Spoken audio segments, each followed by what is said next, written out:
the ancestors, saints that they deserve. That is what we are doing. Our leader Mazi Johnathan is at the forefront of this struggle. He has sacrificed the parents, everything, even himself, and he is suffering for you and I in the DSS dungeon, who the American governments have. The DSS dungeon, the DSS, Nigerian Secret Police, that the American government has labeled that they are criminals because they violate the rights of people. Do you understand? It is there. So our leader is there, suffering for you and I, so that our nation, our natural organic nation, will be restored. The nation that we were denied of, that it will be restored, just for the dignity, to restore our dignity. That is what it means. If, for example, we Biafrans are allowed in the zoo called Nigeria, in order to exercise our rights, in order to unleash our complete potentials, we will not be here talking about Biafra. No. But because Nigeria is structured not to progress. Do you understand me? Nigeria is structured to be in the state of what you are seeing today. It's not by accident. That is why we have to turn around and restore our natural selves, our natural dignity that has been denied on us, has been denied us for decades in Nigeria, because of Nigeria. That is why we are doing what we are doing. Therefore, once again, I welcome each and every one of you to Radio Biafra HAUSA-SERVICE. Today, Biafra land is on lockdown. The impostor, the person they are using his name, the Buhari, they are using his name in order to bring different impostors. He was invited by a Ebonyi State governor, Dave Omahi, in order to come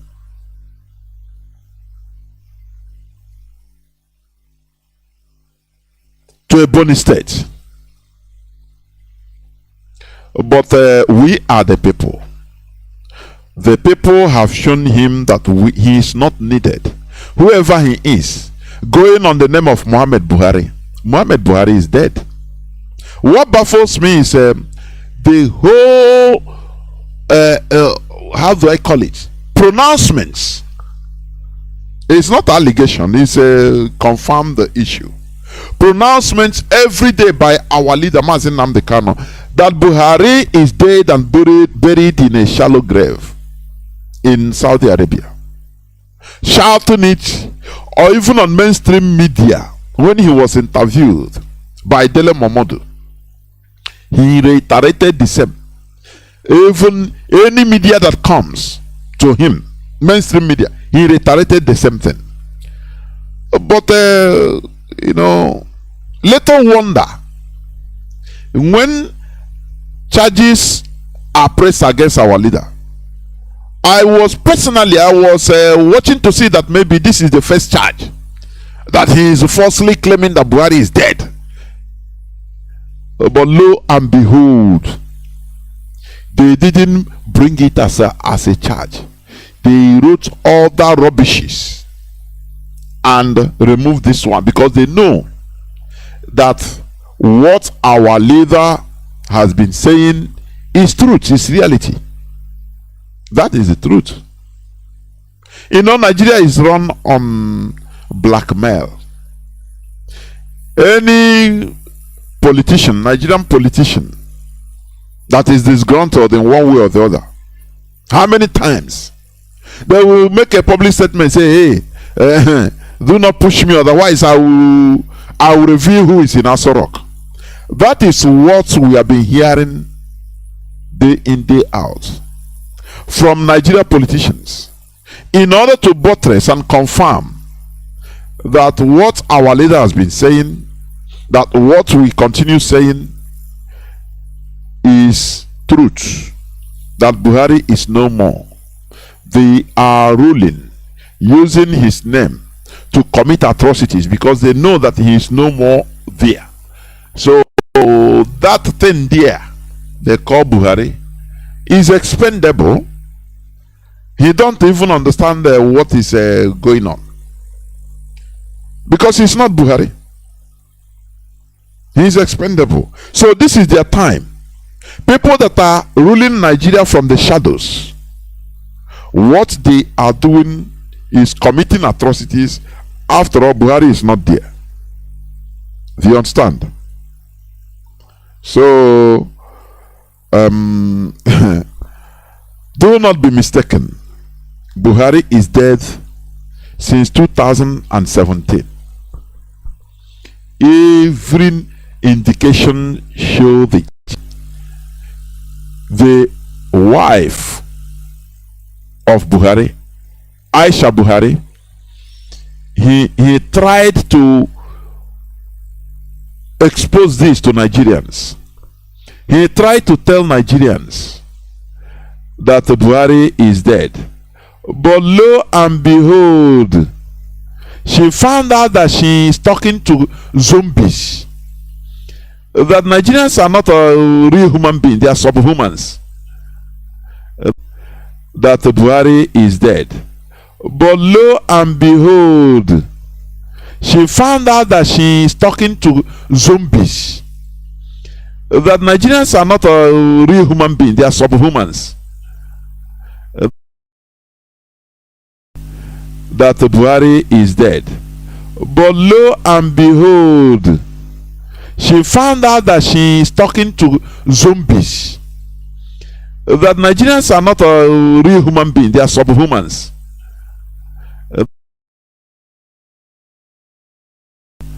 That Buhari is dead. But lo and behold, she found out that she is talking to zombies. That Nigerians are not a real human being, they are subhumans. That Buhari is dead. But lo and behold, she found out that she is talking to zombies. That Nigerians are not a real human being, they are subhumans.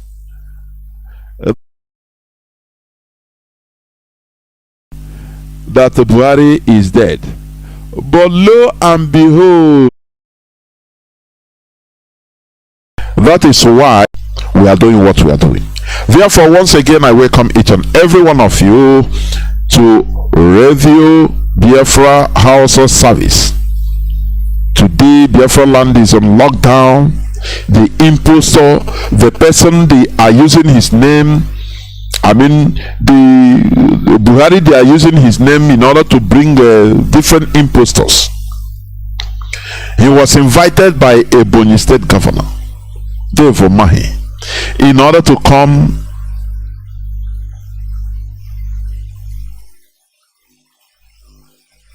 to Ebonyi State. But we are the people. The people have shown him that he is not needed. Whoever he is, going on the name of Muhammad Buhari. Muhammad Buhari is dead. What baffles me is the whole, how do I call it? Pronouncements. It's not allegation, it's confirm the issue. Pronouncements every day by our leader Mazi Johnathan that Buhari is dead and buried in a shallow grave in Saudi Arabia, shouting it, or even on mainstream media when he was interviewed by Dele Momodu, he reiterated the same. Even any media that comes to him mainstream media, he reiterated the same thing. But little wonder when charges are pressed against our leader. I was watching to see that maybe this is the first charge, that he is falsely claiming that Buhari is dead. But lo and behold, they didn't bring it as a charge. They wrote other rubbishes and removed this one because they know that what our leader has been saying is truth, is reality. That is the truth. Nigeria is run on blackmail.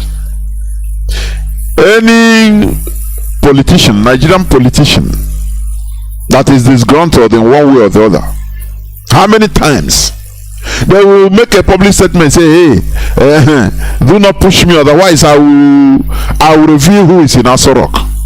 That is what we have been hearing day in, day out from Nigeria politicians, in order to buttress and confirm that what our leader has been saying, that what we continue saying is truth, that Buhari is no more. They are ruling using his name to commit atrocities because they know that he is no more there. So that thing there they call Buhari is expendable. He don't even understand what is going on, because he's not Buhari. He is expendable. So this is their time. People that are ruling Nigeria from the shadows, what they are doing is committing atrocities. After all, Buhari is not there. Do you understand? So do not be mistaken. Buhari is dead.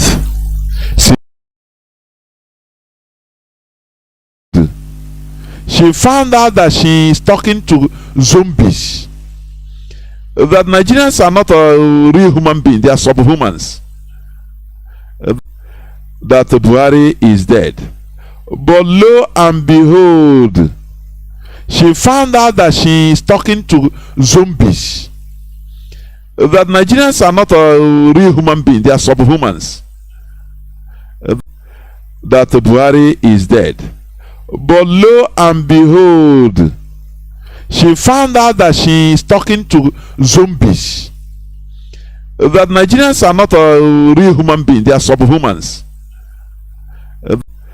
That Buhari is dead. But lo and behold, she found out that she is talking to zombies. That Nigerians are not a real human being, they are subhumans.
throw on air so that people start calling.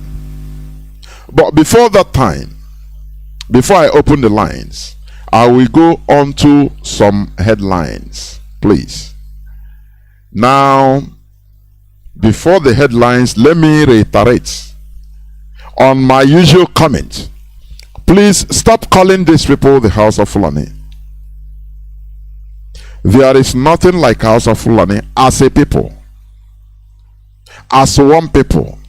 What we have are the Hausa and Fulani as different races, different nations.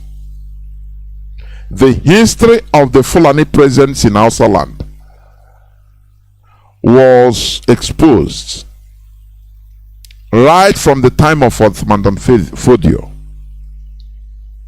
At his peak, started the jihad from 1804 till 1808, just 4 years. Before that direct confrontation, he used religion in order to manipulate the Hausas. Nnamdi Fodio is a Fulani. His parents from Futajelam, but they were living in Hausa land as foreigners. He was born in Hausa land, Nnamdi Fodio, but he grew up, become an Islamic teacher like Sheikh Gumi, and he saw that he can use Islam or Islamic teachings, religion, in order to manipulate the Hausas, a whole Hausa race. Nnamdi Fodio started preaching hatred among the people, dividing the people, because that is the best potent weapon of colonization, division. I don't know. People are looking down on this division. That is the main problem, the main marrow, the main ingredients, the weapon that is used to conquer is division. The same way they divided us, and we accept. And I'm going to say again, stop also calling Biafra land Southeast, please.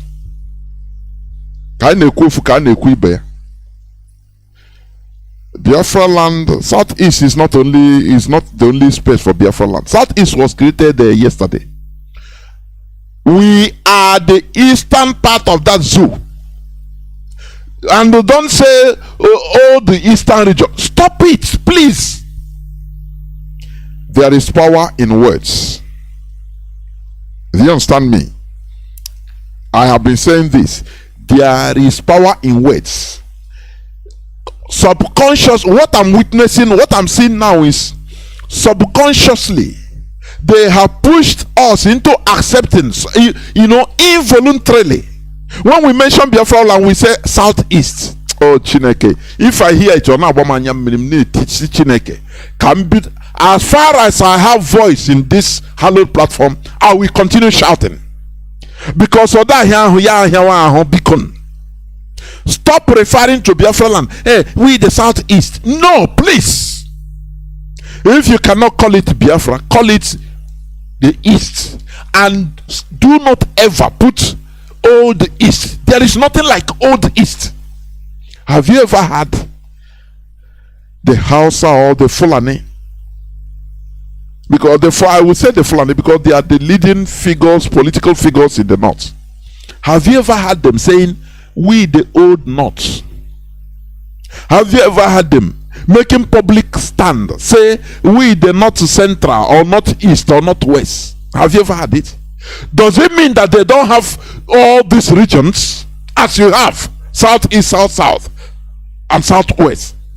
I'll bet that is a concussion anyhow. This is where the knowledge, the Fulani, they have political knowledge more than every indigenous population in that zoo. They keep on repeating word until you leave it for them. You will not even know when you leave it for them and run away, and they continue using it consistently. Therefore, as you are No more calling, referring to Hausa Fulani. Stop calling Biafra land Southeast, or referring it to and in the Southeast. Please let it cease. This is a very, very, primary ploy, elementary, rudimentary, but highly potent ploy. They continue pushing the same way they are calling anywhere they are writing. Nigerian media, the indigenous people of Biafra, they must put outlawed or banned so that you will not miss it. Do you understand? I think the Fulani herdsmen, they call bandits, they were also proscribed. But do you hear whenever they are writing, they say they proscribe the bandits? Do you hear it? Oh, Chinekele, let us become wise. Sometimes I look at us, we Biafrans, Southerners in general and Biafrans in particular. I'm saying, Chineke, we are blessed, talented, but there is something that is remaining. I now, but we fail to start from the grassroots. We are just like wise men that died in foolish man's backyard. And that is why anything they call us, we take it. Here on this hallowed platform, we must continue resisting in words, in writing. Stop writing when you refer to Biafra land, you say Southeast. Please let it cease from our mouths and our write-ups. They want us to assimilate it unconsciously, and we become confined. This is the method they have been using. They will remove some part of Igbo speaking Biafrans, put them into Kogi and Benue. Ohaneze and Igbo, if they are talking on public press or television, or public space, press release or anything, when they talk about Ndibo, they say Southeast is a ploy. They forgot our own people in Kogi. They forgot our own people in Benue. People don't understand what the way our people are politically naive. They continue shrinking us and we continue accepting. Accepting. That is why you will see an Igbo man in Delta. We call him, say, Igbo man. Sorry, no, I'm not Igbo. I'm a Delta. I'm a reverse man. And you are watching somebody and say, are you really a human being or what? You are speaking Igbo, the same language. Now, what is your tribe? He said, no, I don't have tribe. I'm a reverse man. In this struggle, I found out that frustration, if you are not strong, you become frustrated. Because when you listen to how ignorance is visible in our character, ignorance, and these things we think it doesn't matter, these are what they use in killing us, subduing us, suppressing us. These are the key weapons they use. Now, do you understand? When they bring our Hausa Fulani, we put them together, calling them Hausa Fulani, making them larger than life, fake name, who they are not. But they oblige us, not by physical force, but every day they talk it. Anytime they are saying something on television, on newspaper, on direct talk, they will speak it so that they saturate people's mind, the subconscious, with all these words. You will not even know when you start accepting it. As they are making you to call them Hausa Fulani, now the region they create of recent, they'll tell you, oh, Biafra, you are southeast, and you continue accepting to our detriment. You know, you're called to me today to hint on this, because our people are making grave error, grave mistake that is going to be costing us more and more and more. Here we have to open our eyes 360 degrees, not maybe 270 degrees, leaving the other one, not 345 or 50, no, all round 360 degrees, so that we know anywhere they are coming. You know, just like radar covers 360 degrees. Anywhere you are coming, before you know, it can catch you. You understand? That is what we are doing here. We are acting like radar. There should be no space, open space for the people. All those errors, our so-called elders, people that we sit down and see what we cannot see when we are in skyscraper, they don't tell you all these things. Do you see how bad it is? They don't tell you all these little things that matter. That is how they are butchering our people in Benue. Igbo people in Benue. Some of them even, they call them Igala, but we are the same people. Ndi Igbo, indigenous people in Benue, in Kogi, these people, they have nowhere to run to.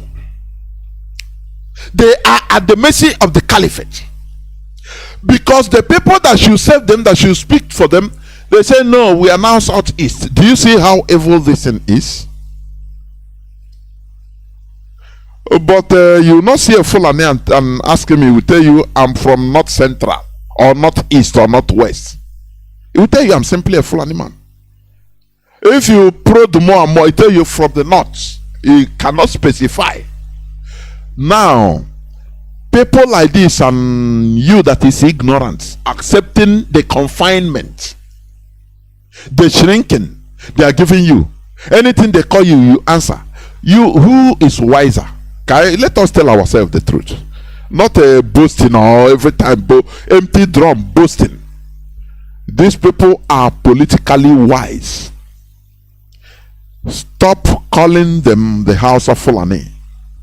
Stop saying that Biafra is southeast, or referring us, comparing us to southeast. No, it is lie. Biafra land starts from Kogi, Lower Benue, down to Atlantic Ocean. That is it. So you simply call it the east. Don't put old though, because if you put old, which means the east have changed. Let us, imitate the political wisdom of our enemies. It will help us. Whenever they are talking, the Fulani, they never say, we the old north. Oh, no, we are from the northeast. We the northeast is making this pronouncement. No, they will say, cover themselves in a bunch, because they know that there is power in a bunch.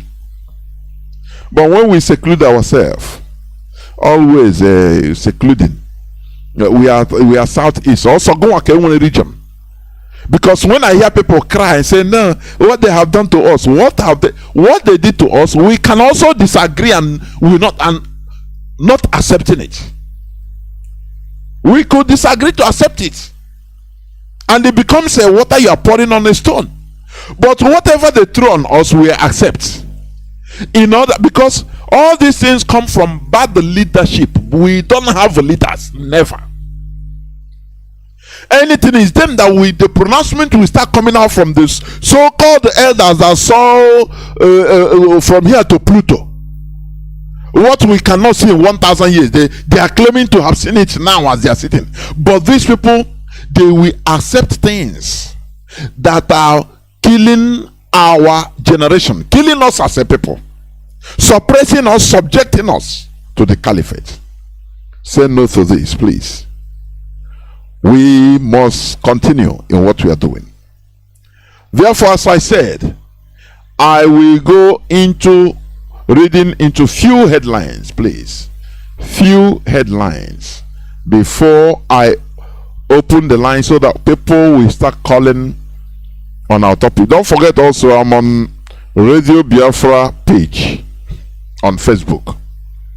Radio Biafra page on Facebook. You can see even our call lines there. So we are live there on Facebook and on our community radio.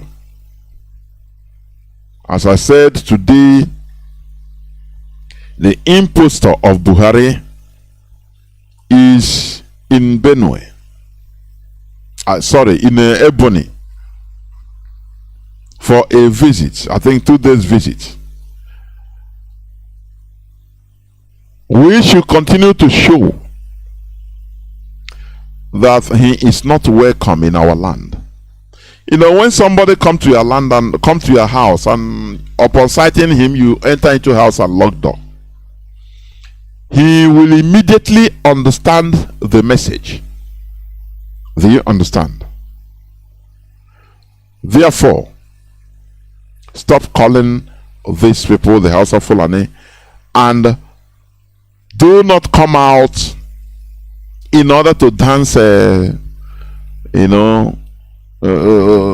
because they have given you mostly our mothers, our female, our women. Do not, because of a porridge, a spoon of porridge, you sell yourself and your generation. That is what people don't understand. You know, when people read the Bible, where Esau sold his birthright, they will be annoyed. Why did this man? He don't know anything. Look at, but they are doing it every day. When they give you money through your chair lady in the village to come out and wear tie wrapper and dance for the impostor, for you, you might say, no, is it not only go and dance and I chop their money? No. You have sold your birthright. That thing that Esau did, that is what you are doing. Because you are betraying Biafrans that were killed by the impostor. I mean Buhari. They are using Buhari's name. Buhari is no more alive. So when we call Buhari, you should understand, he's the impostor. He's not real Buhari really. During the Biafra war, Buhari was ruthless. He killed him, Adekunle, all of them. They slaughtered our people. When we say our people, not a Biafran soldiers, so civilians. That is the worst thing they are doing. And they continue doing it. You know what they are doing, the Nigerian military. Every time they will come to cities where people in the marketplaces, where people are gathering for maximum damage, maximum casualty. They put up say they are looking for ESN. Whereas our leader, we have been telling them ESN is in the bush. They know that if they go to the bush, they will die. Say they are looking for ESN, they will die. It doesn't matter. So what they do, they used to come to the city so that they will use that opportunity to slaughter innocent people, unarmed innocent people going about their normal business. Tomorrow also is a sit at home in the whole of Biafra, the whole of the East. If you come out, say that tomorrow is the day you will make the last money or the highest money. Look at what the Nigerian government are doing. They will mask their terrorists. They will mask themselves. They will come out and kill you. And when they finish killing you, they can make video and call IPOB name or call ESN name, because that is a junior. You know, Nigerian military, they are very junior. Do you remember when they went to rob in Anambra in a bank and put a Biafra flag there? Is it not the same thing they are still doing today? Very low, very junior. It's a kindergarten plan. I don't even know how they are looting money. They are paying the money, but bringing all these childish plans. You will go and behead. They will mask themselves. They are agents. They will go and kill somebody, behead him, video the action, and say, we are ESN, we are killing this man because he's a soldier. We are Mazi Nnamdi Kanu IPOB. Don't you see it's a childish? It's a childish game. Nigerian government, no matter what, the caliphate, they don't understand the even modern plans. What they thought that we are still in the era of using bow and arrow, being in a horseback, shouting Allah Akbar. No, because that time it's face me, I face you. They will be coming, you come, they come and jam, and they thought it's like that. They don't know how to make all these sophisticated plans. Do you understand? They don't know. That is why they will make all these childish plans. They will mask their Boko Haram soldiers. They will wear, civilian clothes, plain clothes, mask themselves, go and commit crime. As they are killing people, they are videoing it and say, we are ESN, hey, we are IPOB, and now we are killing these people for this and that. That is rubbish. All these things to set IPOB up, but the people, even international community, they know the reality. Only that they will not act below their lobbying, the bribe they have been given. Look at how Antonio Guterres, the United Nations chairman, the Secretary General, he came tonight to the zoo. He went to the north because there is no person lobbying for Biafrans. Those people you see that are looking, the chaka, look at his stomach. It seems that he's pregnant of a quadruplet. What matters to them is what they can gain. Give me, send the money in my account. I need money. That is what everything they equate it to money. We have no lobbies, nothing, until our leader come, until Mazi Nnamdi Kanu come into the scene. Antonio Guterres came and entered the north. Do you think it is just he chose where to go? It has been a lobby. The Fulani Caliphate, they are stealing Nigeria dry. They are not using it mostly for their selfish interest. No, they are lobbying for the Fulani nation in the whole of Africa. The whole money they are using in lobbying for Fulani is in Nigeria. Do you understand? They will lobby. They pay money. It takes money. It takes a lot of money. They will lobby, trying to deviate the minds, the eyes of international community, international people that matters. The European Union, they deviate every time they bring their own communique. They bring all their lobbies. They are lobbying 247, so that when they visit Nigeria, whatever that is happening in any other place they don't even know any other side. They go to the north because that is where they take us, Nigeria. Because these are the people that are lively, politically lively, I'm saying. Others are there just to and they show power to their people, to bring their people to slaves. What of what use is a slave? He's being used. So what matters for a slave is just decent food, finish. Because he's not being paid. Just decent food here, the stomach, so that he continues surviving, he continues living and working for the master. That is what the politicians in Biafra land are good for. They are slaves. Otherwise, how Why should the Secretary General of United Nations come? He didn't even mention, they didn't talk anything about our side, East. Do you think that it is gotten through maybe like Wike used to say, making mouth?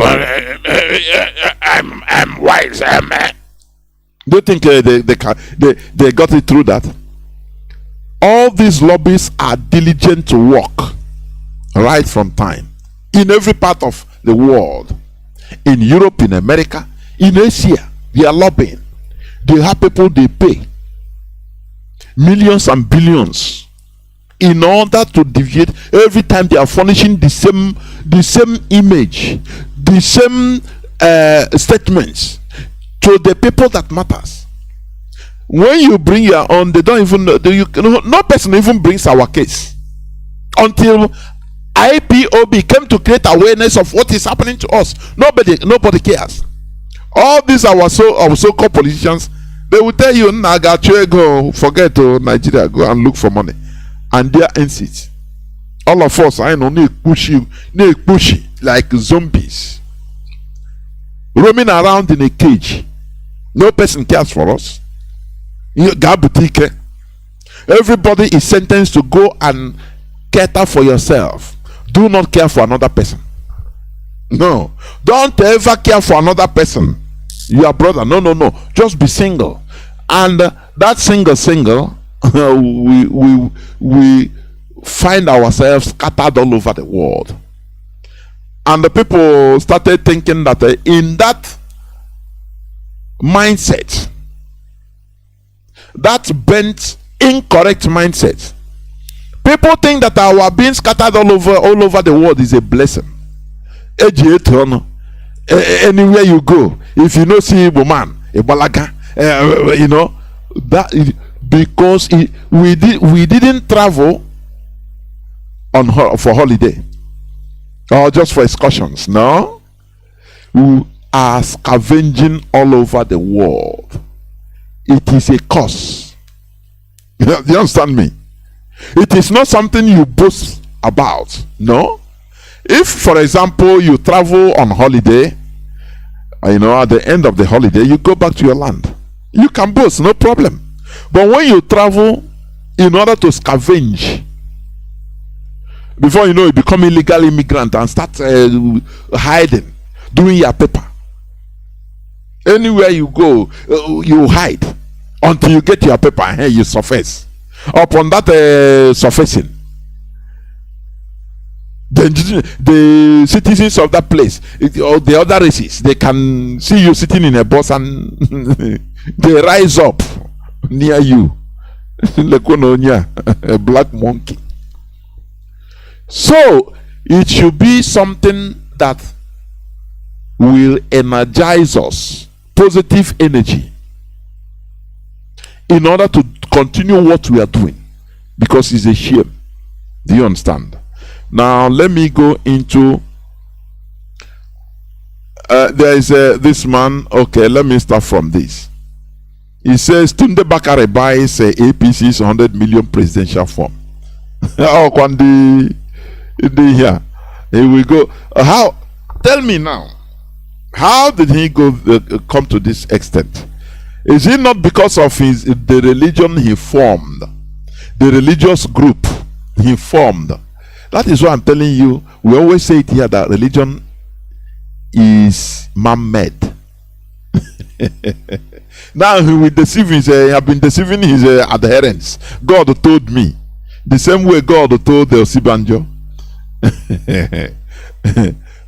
He stepped on people's head because the reason why he became popular, because he has a population, he has followers, he has people that come to the church, people that believe that there is only church. He's a man of God. He's doing now up by in another level. Imagine that he becomes president of Nigeria tomorrow. Do you think he will mind your church? Do you think he can? He will do anything if the jihadists kill Christians? Do you think so? Have you ever had Osimbajo, who is a pastor, talking against the killing of Christians in Nigeria, openly, publicly. Tunde Bakare buys APC's 100 million presidential form through your tithe and offering. When they call, in Nigeria, what baffles me is that people will act and call, these scammers, both politicians, religious leaders, they call Nigerian populations, they call them stupid set of people in Korokoro, in their actions and inactions. And the same Nigerians, the same population, accepts acting stupidity. Do you understand me? They continue acting the way they are being referred to, what they are being called. You will see tomorrow they will come out, they'll start praying. Oh, Tunde Bakare, oh yeah, oh yeah, this and that. When we Saturday will be a discussion about religion. We will go deeper. I will not go deeper into it. Another headline says Nigerians must unite to bring in new government to address insecurity and others. By who? Can you guess? By Sheikh Gumi. Sheikh Gumi. That is the Ottoman Danfodio of this time. He said Nigerians must unite. Okay, you ask this terrorist Sheikh Gumi, when you went to when you went to negotiate with your terrorists, your boys, what did you tell them? Didn't you tell them that, look, direct, it's on social media, the clip is there. Sheikh Gumi was telling the Fulani terrorists that, look, those military that are killing you are Christians. They are not Muslim military, Nigerian military. It was caught on video, direct on video. Now he's a person that's telling you, come and unite. Do you see what they mean? Do you see how they play, how they roll? The same man that went and told terrorists that, look, if you see Christians, both in the military, slaughter them. They are your problems. Don't touch Muslims. So now he's telling, election is coming. Now he's telling Nigerians must unite. And you will see people start, no, that man, he have changed. They had Nigerians now. No, he don't change. It happen here now. Wow. These are, sometimes I say, what kind of people, Neanderthals are these? People that act like babies. You can deceive your child, a child of 2 years. If you are going out, so you want to follow daddy, he cry. You just come and sit down, give him one biscuit. Before you know, he start laughing. You feel that you are going nowhere. He seen that biscuit you give to him. Finish. Before you know, you disappear. That is what the Fulani think we are. And I must be honest with you. Some of our people are acting like that. What the Fulani think we are, some of our people are proving them right. I'm telling you honestly, it's not a joke. If this man can still have mouth, be allowed to speak, Sheikh Gumi, somebody that was talking to terrorists and tell them his kinsmen, his Fulani terrorists, fellow Fulani terrorists. He told them, pump and plain, that look, he spoke it in Hausa, that your problems, those that are killing you, they are not Muslims. The Nigerian military you see that are killing you, they are Christians. What does it mean? Is it unification? Oh, that is a way of unifying Nigerians, right? But today he is the person that is calling Nigerians must unite to bring in a new government to address insecurity. Every time, the same old story. You will see people will come, oh, I will make the insecurity under 24 hours, I solve it. And you see imbecilic human beings, Neanderthals, we accept. Hey, now another person. Let me tell you, I will not stop saying this. This so-called democracy that is electioneering being imposed on us, on Neanderthals that are not disciplined enough, that are, people that are not matured, yet matured enough to know what is democracy. It can never do Africa in general no good. Look at who committed, who did wonders in Africa. Look at them. They are not democratic. Thomas Sankara was a military boy. These are people that they don't hear. Once they come, they don't understand what is protocol, European protocol. Oh, France protocol with Mali.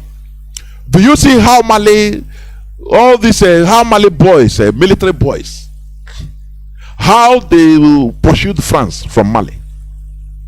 Do you think that if it is an elected official in Mali, he can do it? Never. What matters to him is to win election. He can never have the balls to do it. It's impossible.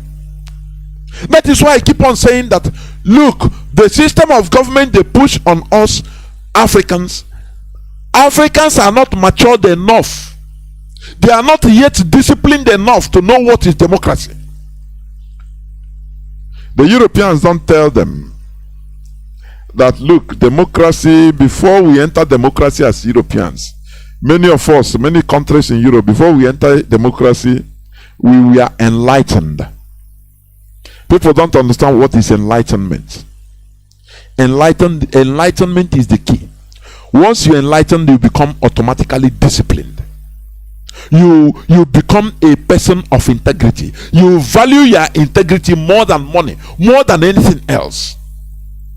Do you understand? But they push, democracy. Once, what is African democracy? Go and vote. They made the Africans to love their parties more than their country. All that matters to them is winning an election. It doesn't matter if they sell the whole country. All that matters to them is winning an election. That is the reason why the Malian military, all these boys, they saw the business that France was doing with their political elites. They were seeing it. There is no way they could have changed anything if not to take over power, because power is the key. So that they will tell France. Imagine they are still in democracy, and the military will come and give ultimatum to France under the under the civilian government, so-called democracy. It will give France ultimatum. France, move away from our land. Otherwise, the politician will just go and change them. He will tell France that, look, these people may be hanging on me. These, I know these boys. The way they will say it, even, it will be funny. These boys, they used to smoke. Once they smoke, they don't even understand anything. They will think that they are not serious, and it will never be implemented. But once they have power, unitary, they will instill discipline.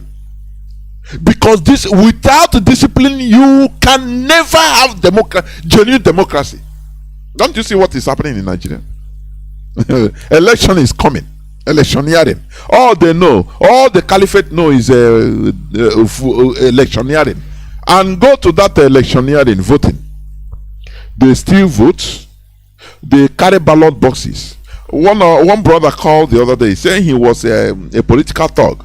They give them training how to snatch electoral box. Ballot boxes. They gave them training as a trained police and the military. This is how you do it. Once you go, cause confusion. You can shoot people. It doesn't matter. You're a political thug. Don't worry. Nothing will happen to you. You snatch it. That is what they know as democracy in Nigeria. Do you see why we are in a quagmire? The situation we are in a mess. And they will tell us, vote for another person that will come and change something. As this terrorist Gumi is saying, Nigerians must unite to bring in new government to address insecurity.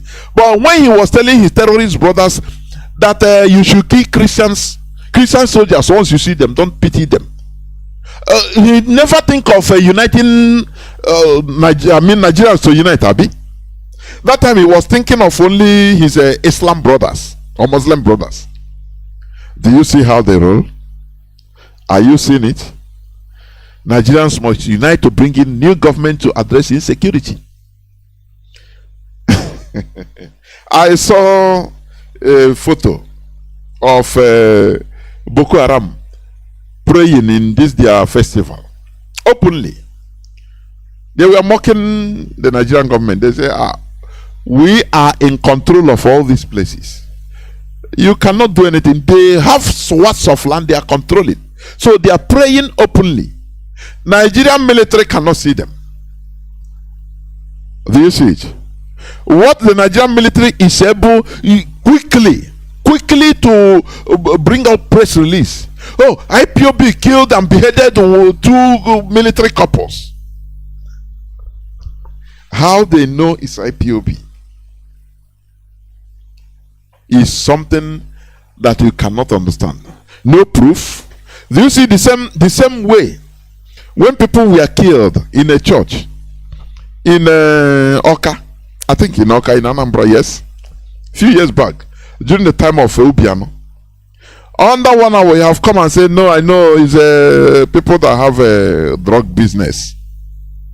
That is the way they roll. Now, the military released a press statement that they will go after IPOB for killing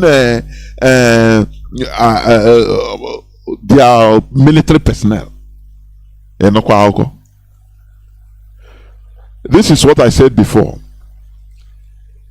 They will send their agents, their Boko Haram agents, go and commit a heinous crime, kill Nigerian military, kidnap them, kill people.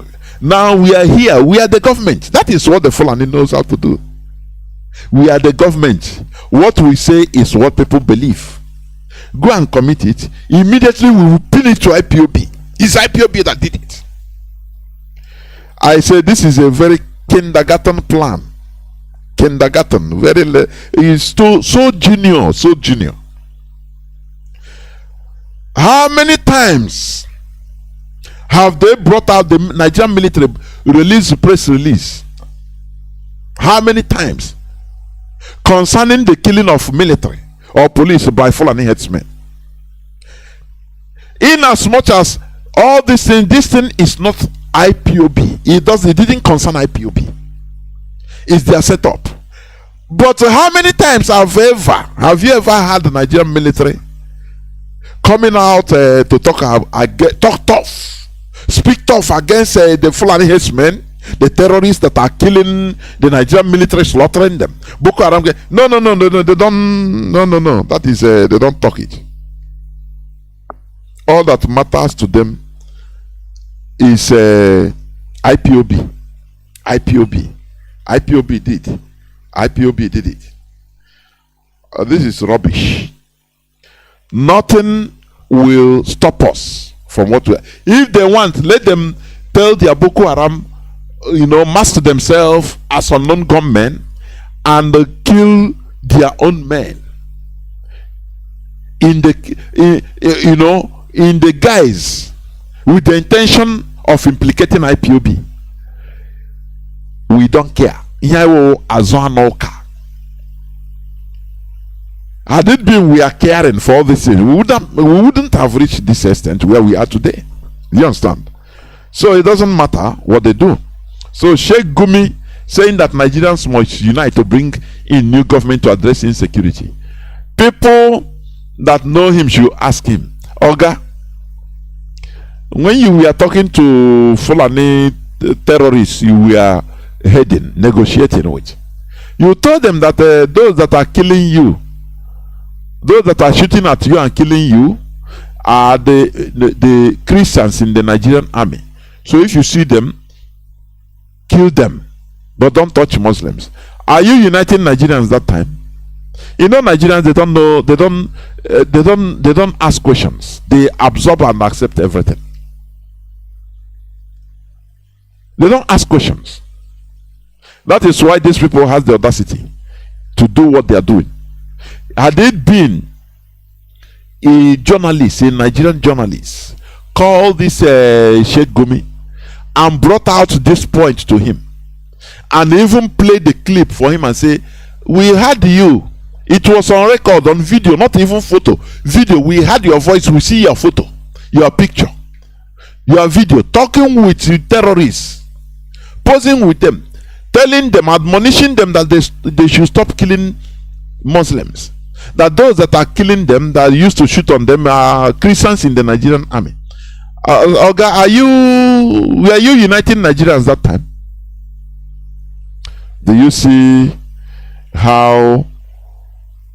why they hate us? Why they don't want IPOB? Because we have common sense. We don't forget. We have common sense. Therefore, we must continue.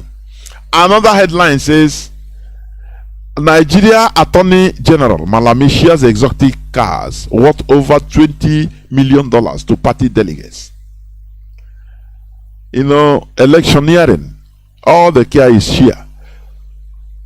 Attorney General, ordinary Attorney General, he can share 20 million worth of vehicle. Nigerians don't ask, okay, how do you get this money? He's ordinary Attorney General. Do you see Abba Kyari, the so-called super cop, the drug dealer? If they seize drug, they will keep 95% of the drug, be selling it by themselves, and bring the 5% and keep it in the Nigerian safe, in the government. They keep it as what they seize. Any position Nigerians are in Nigeria, government position, they use it to commit crimes and making money. The Attorney General, somebody that should be as whiter than snow, but he shared the cars, and they saw he built multi-billion naira mansions and factories. No fear will not allow any journalist to ask, but how do you make all this money? How? This is Nigeria. Okay, let me continue, please, on this headline. I will soon open the lines, please.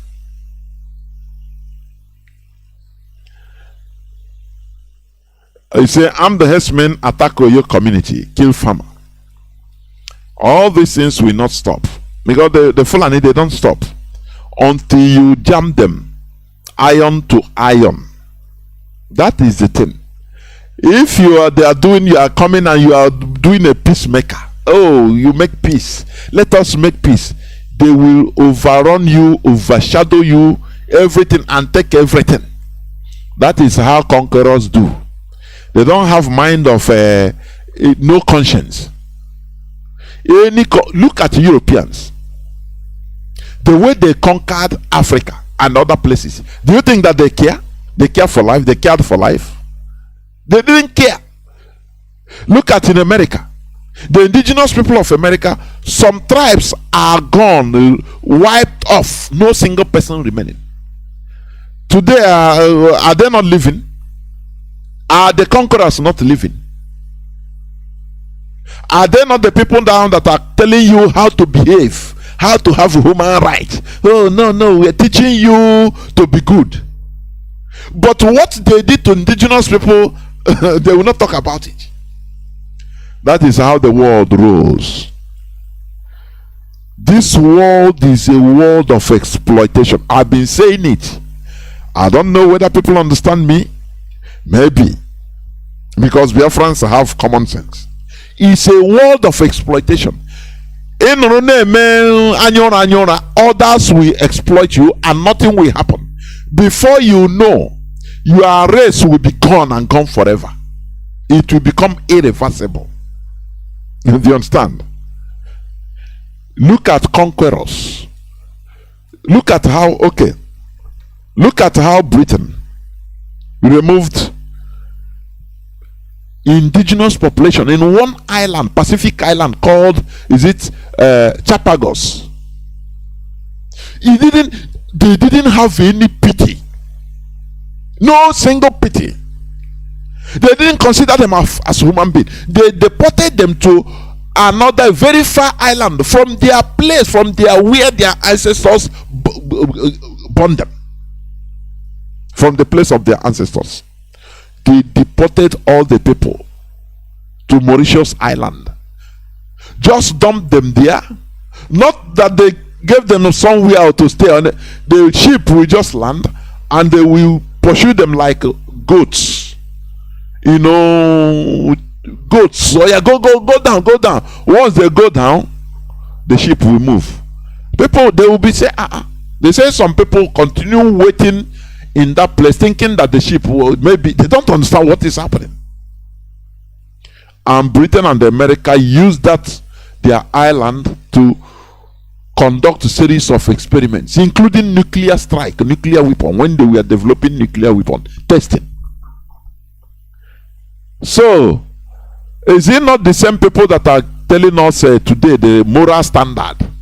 Telling us about moral standard. We have to. Do you see how the world is? The bad guys will be the good guy later. That is why I'm telling you, if we don't resist this colonization, Fulani colonization, if we succumb before God and man in the next 100 years, we will be seeing this Fulani the way we are seeing the white people.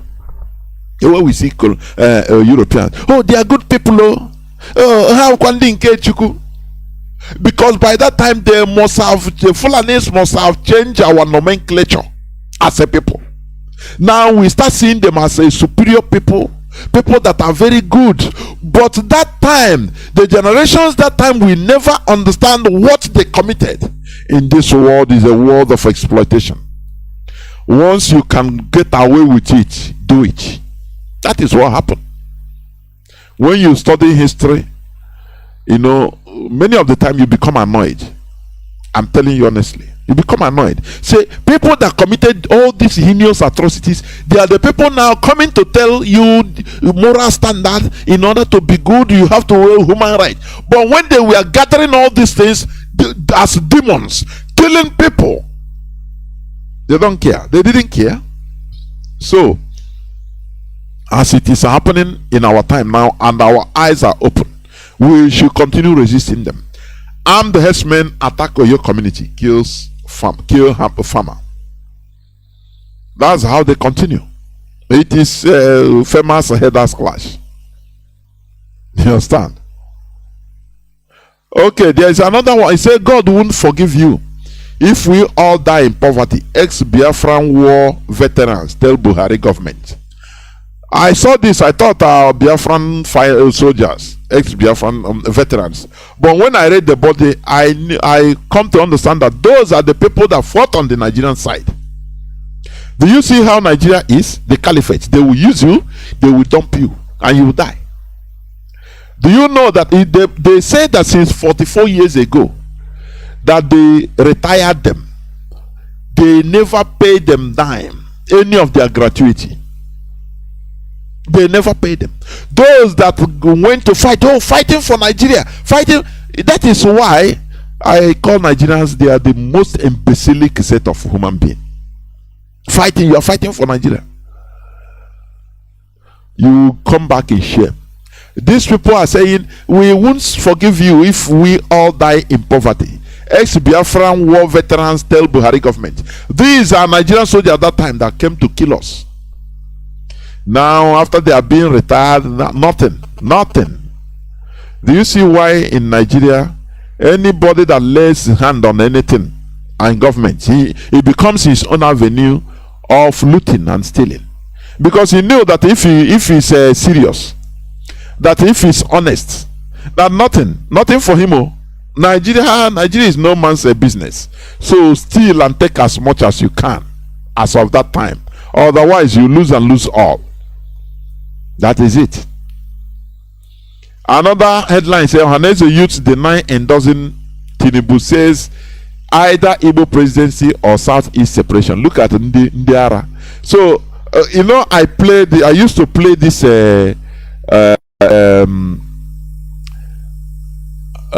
Soludo's pronouncements during the book launch, I think in 2017 or thereabouts, where he said he warned the politicians. You know, that time he didn't regard himself as a politician, he's a technocrat. So he warned the politicians of Biafra origin, don't think that IPOB, they are stupid, that let them be doing what they are doing. I will use it to negotiate my way into Nigerian government. You know, he was talking that time. You think human being is speaking.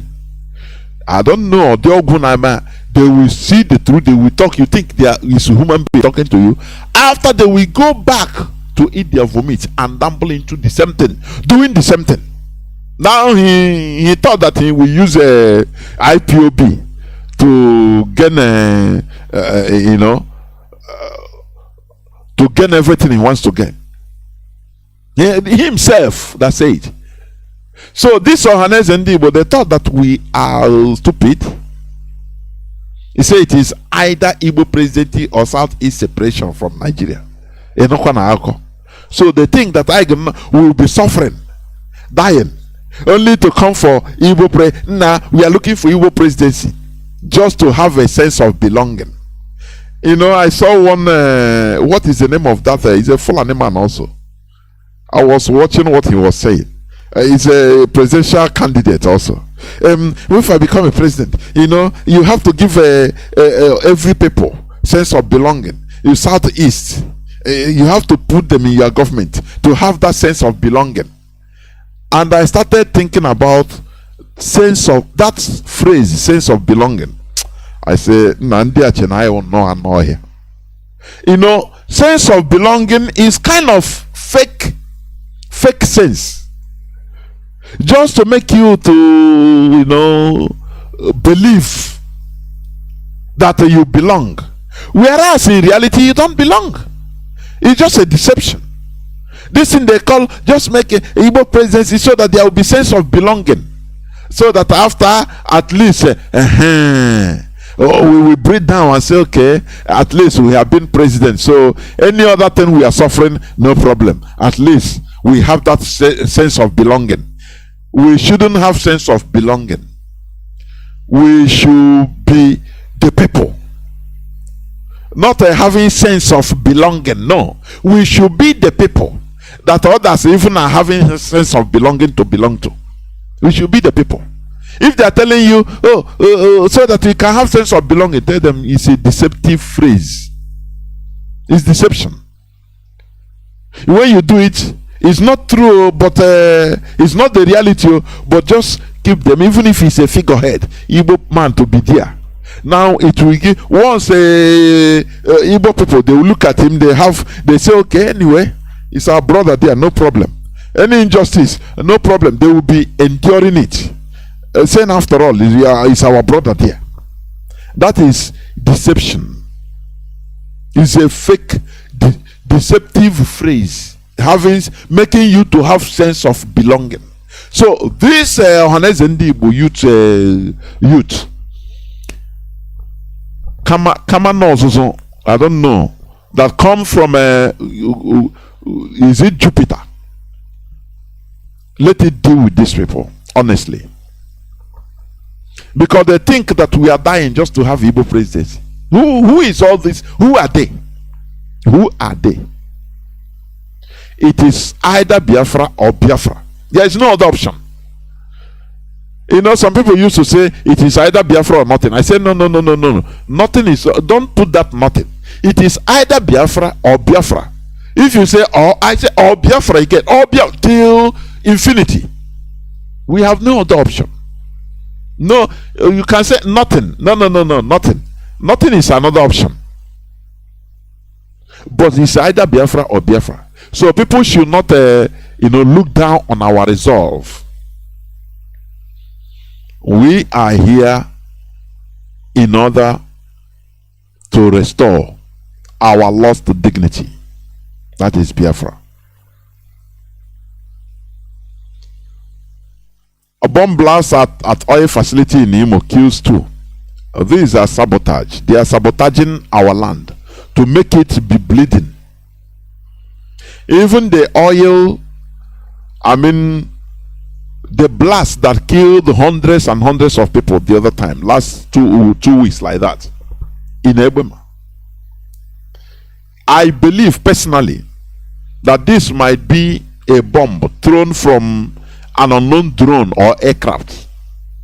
I'm telling you honestly, that ignited the fire. All these are sabotage. These Fulani, they are multifaceted. We are just looking at them as they use everything. Look at how they have been burning our business centers. Today, fire in Zamfara, fire in Lagos, fire in Onitsha, trailer fair break and trailer containing inflammable, fair break and jam rock and ignited and killed 200 people in Onitsha. Every time the same thing. They are multifaceted. What matters to them is dwindling, killing us, destroying. How can we be in a country like this with this type of people? How? It's either we continue fighting and resisting these people, or we become complete slaves. And we are not ready to be slaves. If our so-called elder brothers or elders have accepted to be slaves, it is not we shall never do that. We rather die standing up, and that is what we are doing. This last one say Boko Haram terrorists mocks President Buhari. Nigerian army openly observe Eid el-Fitr prayer. I said it before. We are praying openly in many places in the north. Boko Haram, so they are at ease. They have their swaths of land they are controlling. The army will not. Army spokesman Chukuma, he will not talk tough on them. No, but who is he? That man you see, is he Brigadier General Chukuma? Do not be surprised that a captain, a Fulani captain, or major even. Captain is too much. Major even, or which one is bigger self? Before the Oloka. Junior officers used to privately can slap him and spit on him. Boy on Yamani, yeah, declare ya, Nemo face ya. Come on, Yamani, take this thing, read it. It is your job. Face the media, okay? Yeah, he didn't know where the meeting was held. He didn't know just what matters. What he's seen is a piece of paper, pieces of paper to read to the public. And you understand? Because they have succeeded upon the natural crumbs. You know, people without dignity. When you have people that doesn't have dignity, what matters to them is their private interests. You see that race, no person to rise up and say no. That is why we cannot thank Chukwu Okiabiama enough for bringing Mazi Nnamdi Kanu 1 in a trillion. 1 in a trillion. That rose up and stand and say, no, we cannot continue in this status quo.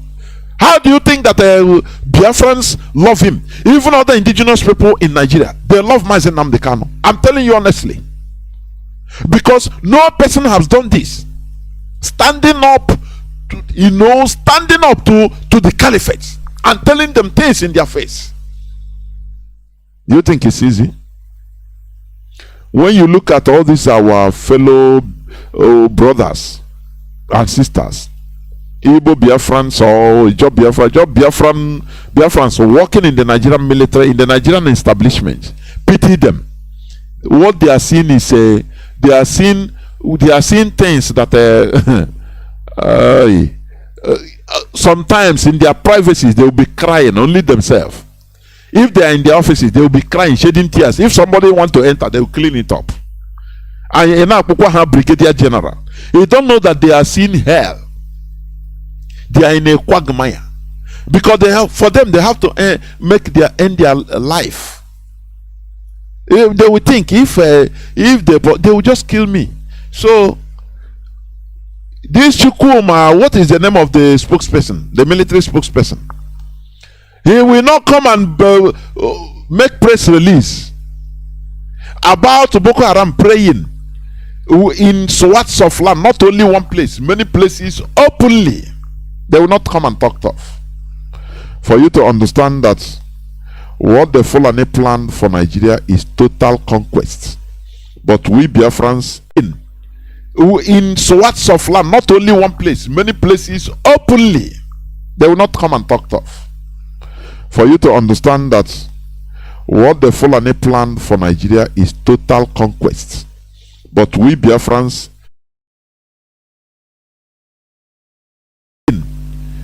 in swaths of land, not only one place, many places openly. They will not come and talk tough. For you to understand that what the Fulani plan for Nigeria is total conquest. But we Biafrans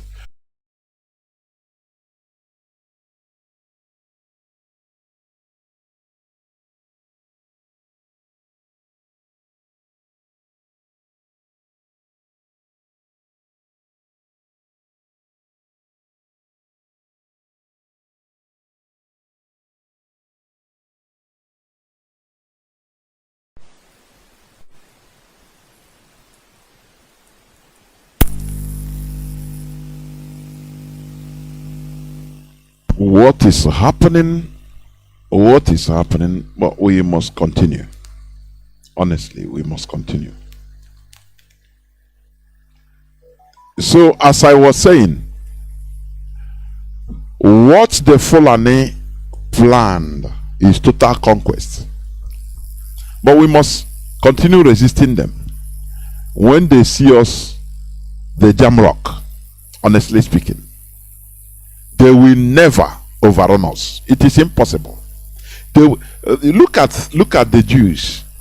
For 2,000 years, over 2,000 years, they were under conquest. Their enemies think that they are gone.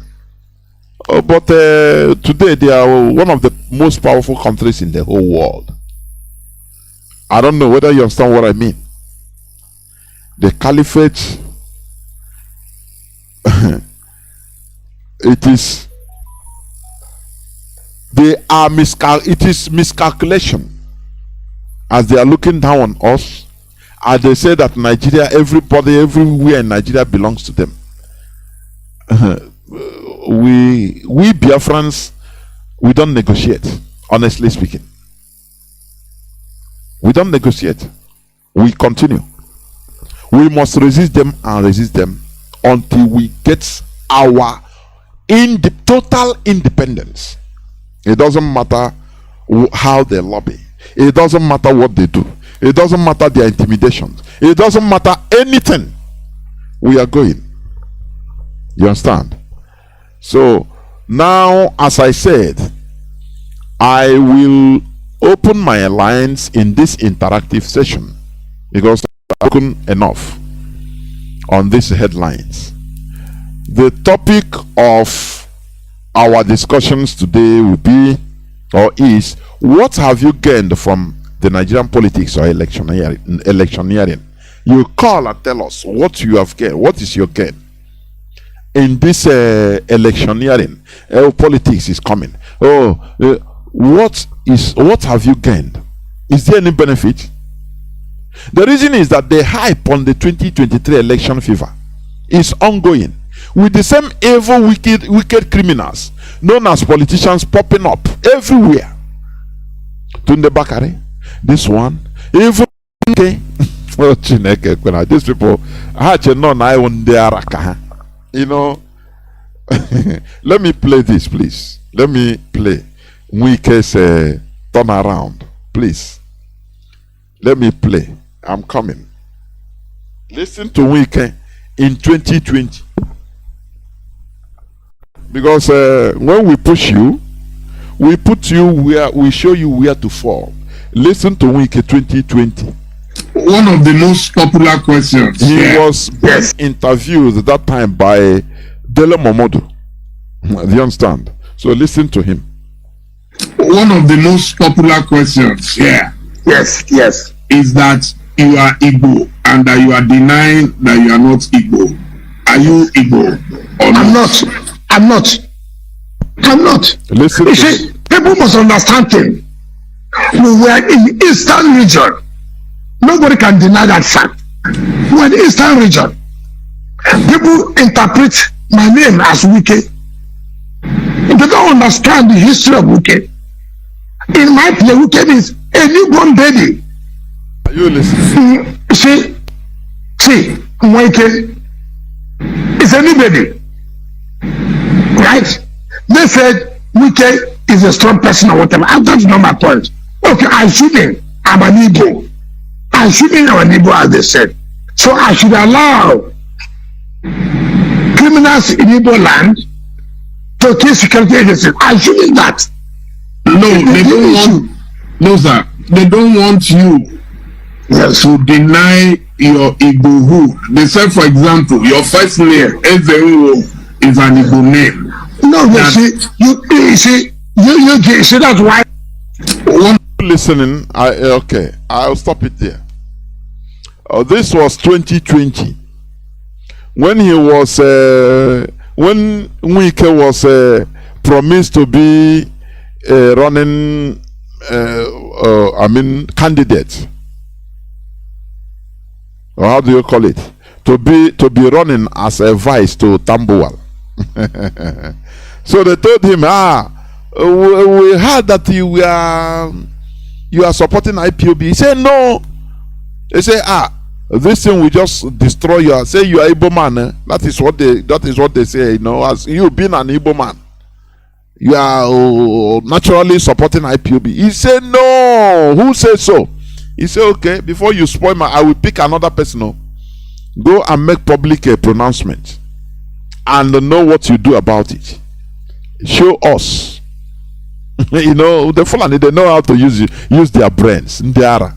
Show us, you know, action speaks louder than voice. Ekuchagum, there you go. We came run and turn out the IPOB 50 million naira to any IPOB you point to. You know, people. He came out openly and denied I'm never Igbo man. Do you see it? Do you see that these people are stupid? They are low life, stupid, imbecilic set of people. These are people that are supposed not to live. I'm telling you. They are not supposed to live. It's a pity that they are living. But their time is coming anyway. Their time is coming. But they are not supposed to live. Now, after making this public pronouncement and many others, he killed all our people. Do you know that there are many people that we kidnapped, that are still in Niger State, in Abuja, in many prisons till today? Some are unaccounted for. He killed many. Na onye ndị awere no na I will know ihe awada ashawo onye poto meroto shede yamma.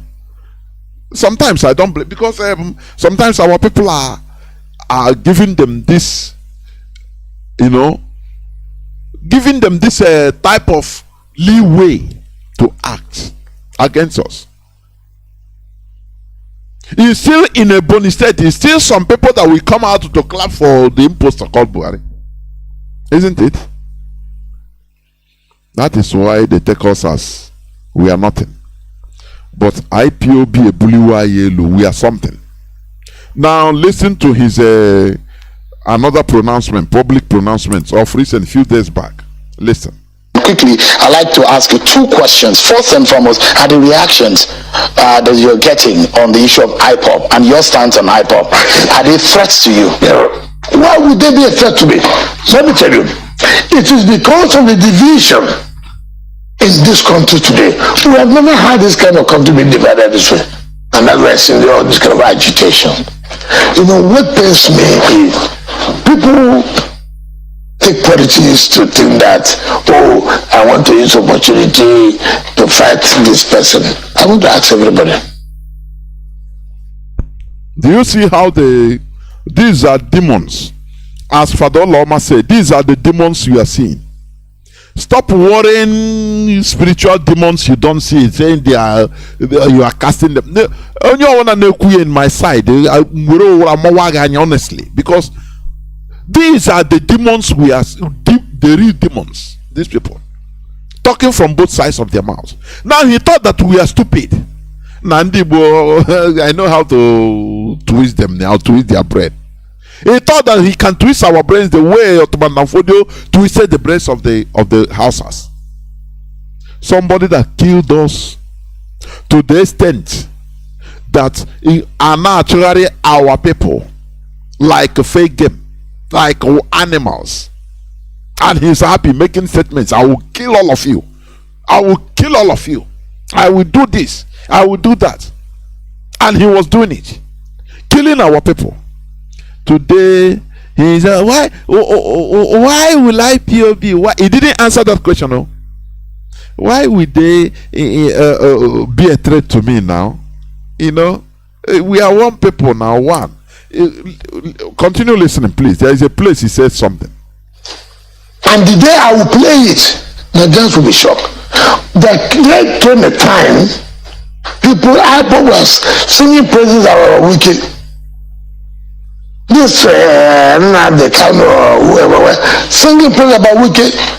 Oyike is our son. Is this. Why? I said, look, federal government, there's nothing wrong in people agitating. All is important. You see, there is nothing wrong in people agitating. But because of to be the promise of vice presidents, hey, he started killing us. That time he never think about that. Oh, people have the right to agitate. Do you see it? And the worst part of it is that now this man, what he's saying, you will see some of our people, the foolish ones, they will start saying, oh, hey, now I talk well in Chinese television today. I'm telling you honestly, I will not continue. I will open the lines so that Biafrans will call in, please. I will open the lines, but before I do that, I will go into a few minutes break. So that when I come back, I will open the lines. Don't go away. Announcement. Here comes a great gathering of the people from the West African region. Amazonia, Biafra, Oduduwa, living across the entire globe, the entire world. Coming from different parts of all the continents of the world to Brussels, Belgium, to march in great mass and in great multitude. All hail Biafra. Long live Amazonia. Freedom for Oduduwa Republic. United we stand and shall never fall. With one vision and joint strength, the land of Belgium will feel the heat of this particular set of people from West Africa in 1 million freedom march in Brussels, Belgium. On the 14th and 15th of June 2022 at the European Union headquarters in Brussels. Together we shall march in strength and in valor, without fear nor weakness. The march of freedom, for total freedom, by the freedom fighters. We shall come to face the reality of truth about the fact that one of the steps to freedom is to restore our government the way our ancestors made it, and not the way our colonial masters decided it to be. With this move, we shall let the world know from the land of Brussels, Belgium, that there must be freedom for the people of Amazonia, the people of Biafra, and the people of Oduduwa. Welcome back. This is Radio Biafra HAUSA-SERVICE coming to you through Radio Biafra London. My name is Mazi Johnathan Chinedu from Olu province of Biafra land. Our lines are open, but let me tell you, I want people to call in to tell me whether you have gained anything from the Nigerian politics or electioneering. Seeing the hype on this 2023 election, Igbo presidency, this and that, I want people to tell me what is the gain. Is there any benefit? What is the benefit of this electioneering to the people? Or is it just a formality? You know, to continue deception. When you do something, continue doing something the same way. Why not try or come back and think and try another thing? Because if you continue doing the same thing, you continue getting the same result. They are talking about insecurity. Oh, another person will come and do. Another person will come. Oh, 1 year people will start shouting. It's something worse. Nigeria will continue going from bad to worse until it explodes. That is the reality. So I want people to call. Our direct line is +1 213 328 6224. I repeat, +1 213 328 6224. Our WhatsApp and Signal line is +61 405 142 547. I repeat, +61 405 142 547. Have your say. Call in and give us your view. Tell the whole world if there is any gain, any benefit, anything you have benefited from the Nigerian politics or this electioneering. Is it going to lead the people or lead us anywhere good? Electioneering. Now Malami have dashed giving out 20 SUV cars worth $20 million just for as a start. They loot for money, they steal money. The Nigerian politicians steal money, they pack money, cash, just for election time, electioneering. Now my question remains, what is the benefit? What do you think is the benefit? What do you think? Because as human beings, you know, sometimes you take, you know, as if you're a trader, you take stock of what is happening. You take stock whether to know whether you are moving forward or you are increasing or you are decreasing or you are static. So sometimes we need to sit down and say and think and say, but this thing that is going, what is it? Now they brought the impostor in Ebony State in order to, you know, increase his fame for electioneering. What is the benefit? Is there any benefit? I have a caller. I have a caller on Signal. Caller on Signal. Welcome to the program. Mazi Johnathan, thank you for taking my call. Yeah, well, welcome to the program. Yes, my name is Mazi Iwadunwa. And by the grace of Elohim, I am IPOB state coordinator from here, Minnesota, state of Minnesota, USA. I want to take time today to thank you for what you are doing for we Biafrans. I want to also let you know that your hard work of doing all this research and preaching to us and lecturing us is very, very effective. We are resolute about regaining our dignity, our freedom back, regardless what anybody think or anybody do. All these examples you're giving about Weekend and all these people, we understand their game. We are way ahead of the game. They are not going anywhere. At the end of the day, it's going to be between we, the owners of the land, and then the traders in our land and the foreigners who are acting like a runaway train trying to pull us out of our land. We are resolute. It would never happen. It would never happen in 1,000 years. So today, I want to advise our people to be humble enough to listen,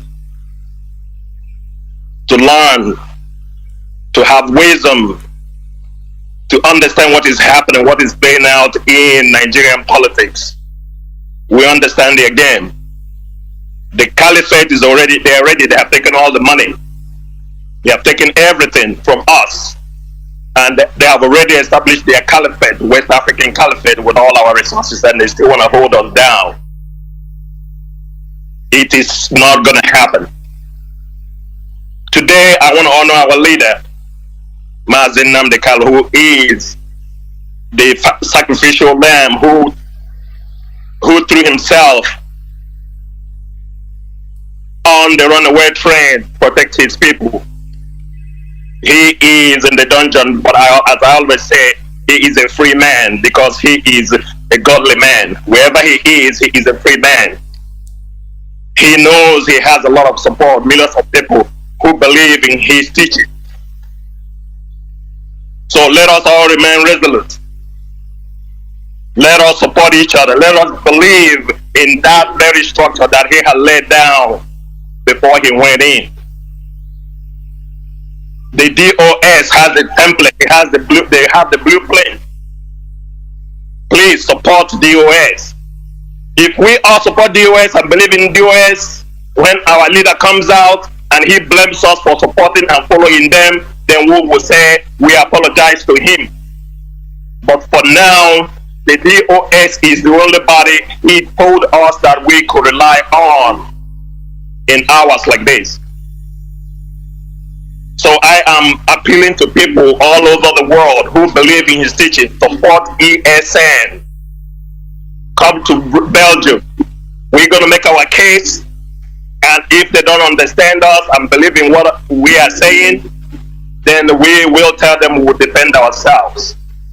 And lastly, if you are a Biafran or indigenous person of that Eastern region, whether you're a registered member of IPOB or not, and if you want to support ESN or you want to go to Belgium for the protest that is coming up in June the 14th, you can reach me at 612-366-9417.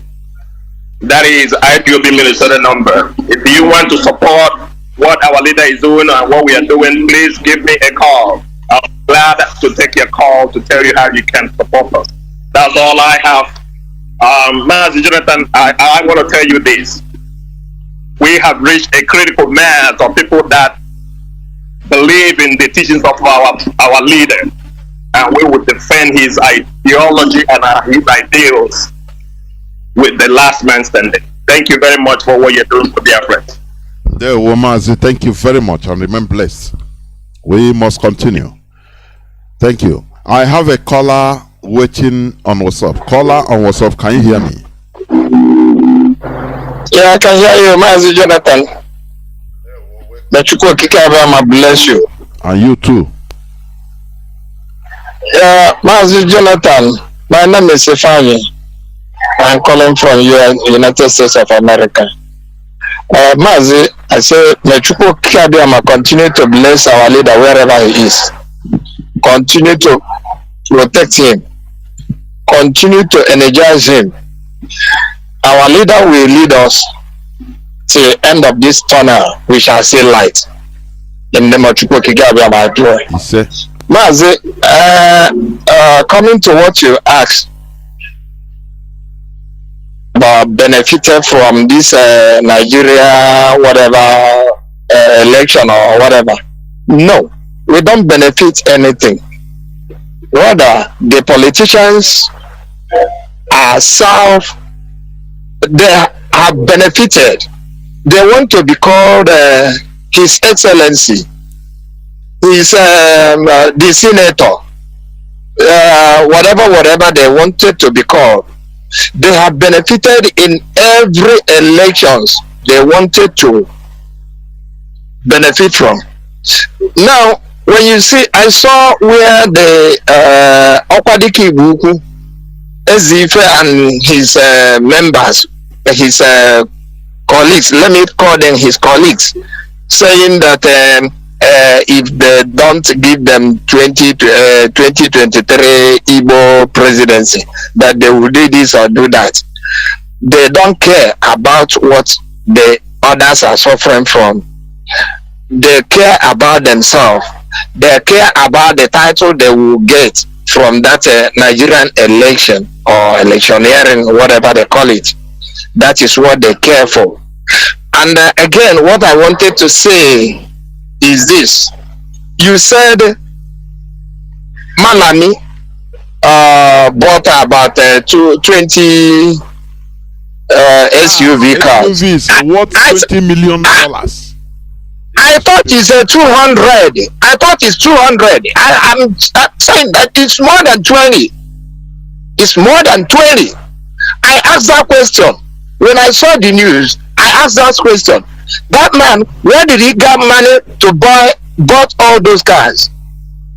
Where did he get the money? A civil servant. Where did he get the money to buy all those cars? If it's in the Western world, believe me, this man will be in jail by this time.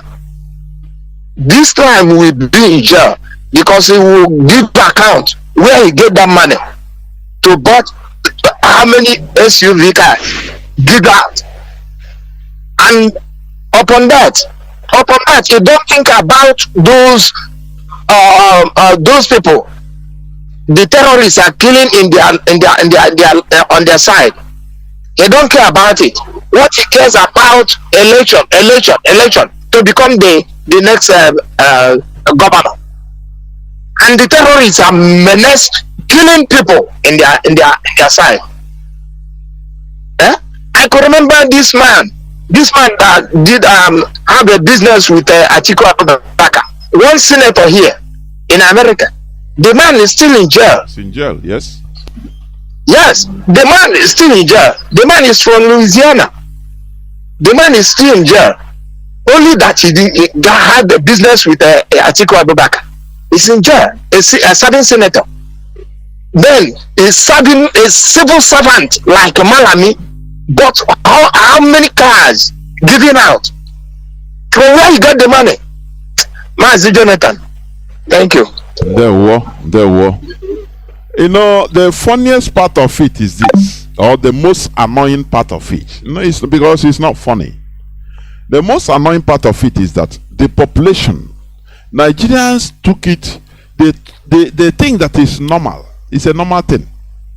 Oh, you enter into government, you steal money, you do an election,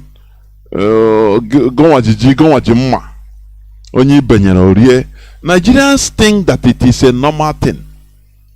If you criticize, for example, you go to the write-up or maybe on social media, and your comment is you're calling that Malami, maybe start questioning how did he get the money. Let him tell Nigerians how he get this money. You will see people that will pounce on you. People, Nigerians suffering, that will pounce on you. See, enemy of progress. Can't you go and do your own thing and get the money like him? At the last, he will say, "I tap from his blessing." This is how bad it is. You know, the problem is ignorance. Ignorance is the key problem.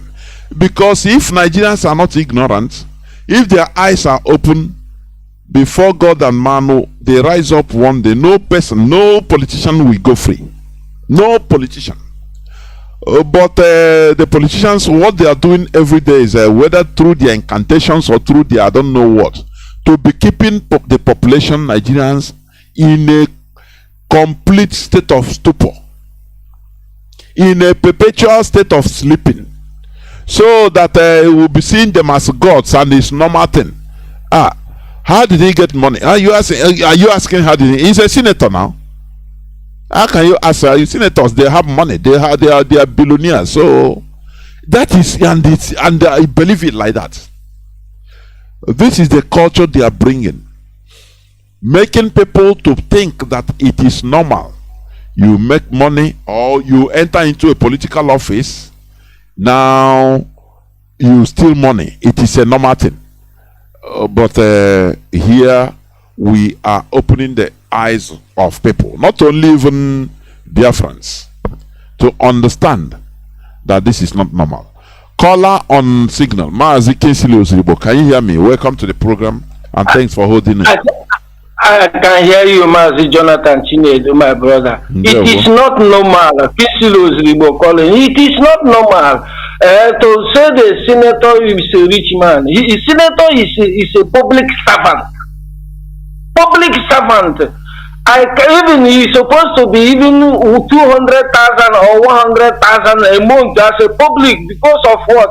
Mazi, in some countries, teachers receive more salary than senators. In some countries, of course, you are right. Even the police, if you tell it to Nigerians, they will tell you. They will, if you are talking to Nigerians, tell them this, they will say, this one, whether it's the drink, which kind, because that is the culture they have instituted, destroying the mentalities of people, thinking that criminality is the normal thing.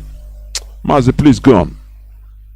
You see, even the insecurity you see they are causing in Nigeria is something like, even when I tell somebody a policeman can kill somebody in Nigeria because of 5 dirham, that is 50 cents, 250 naira. And I'm telling him that money is too much for police to kill you there. He said, what? Man, if the police is supposed to even have a big salary in that zoo in Africa or where?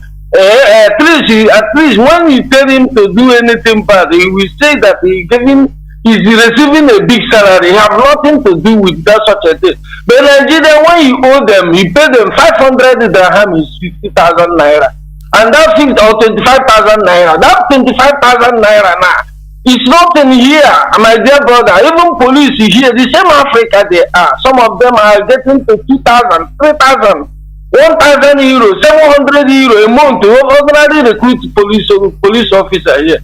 But that is the problem. But the one thing I want to call and to tell the whole Nigeria, I do not even know that these Fulani people are still grooving into our farmland with cow until I see what is going on.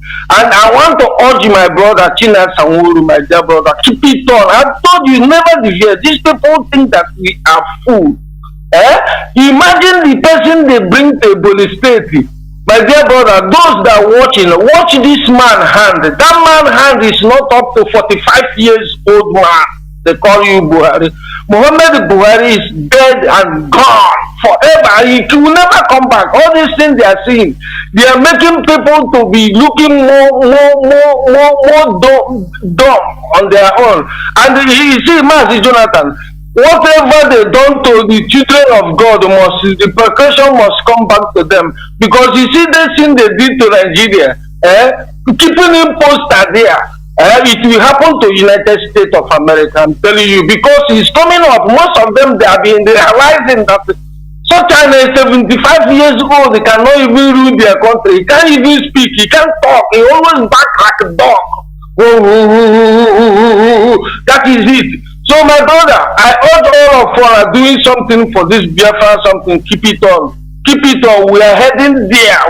We know that it's not easy, but we are heading there, Mazi. Keep it on. All hail Biafra. God bless you. Biafra.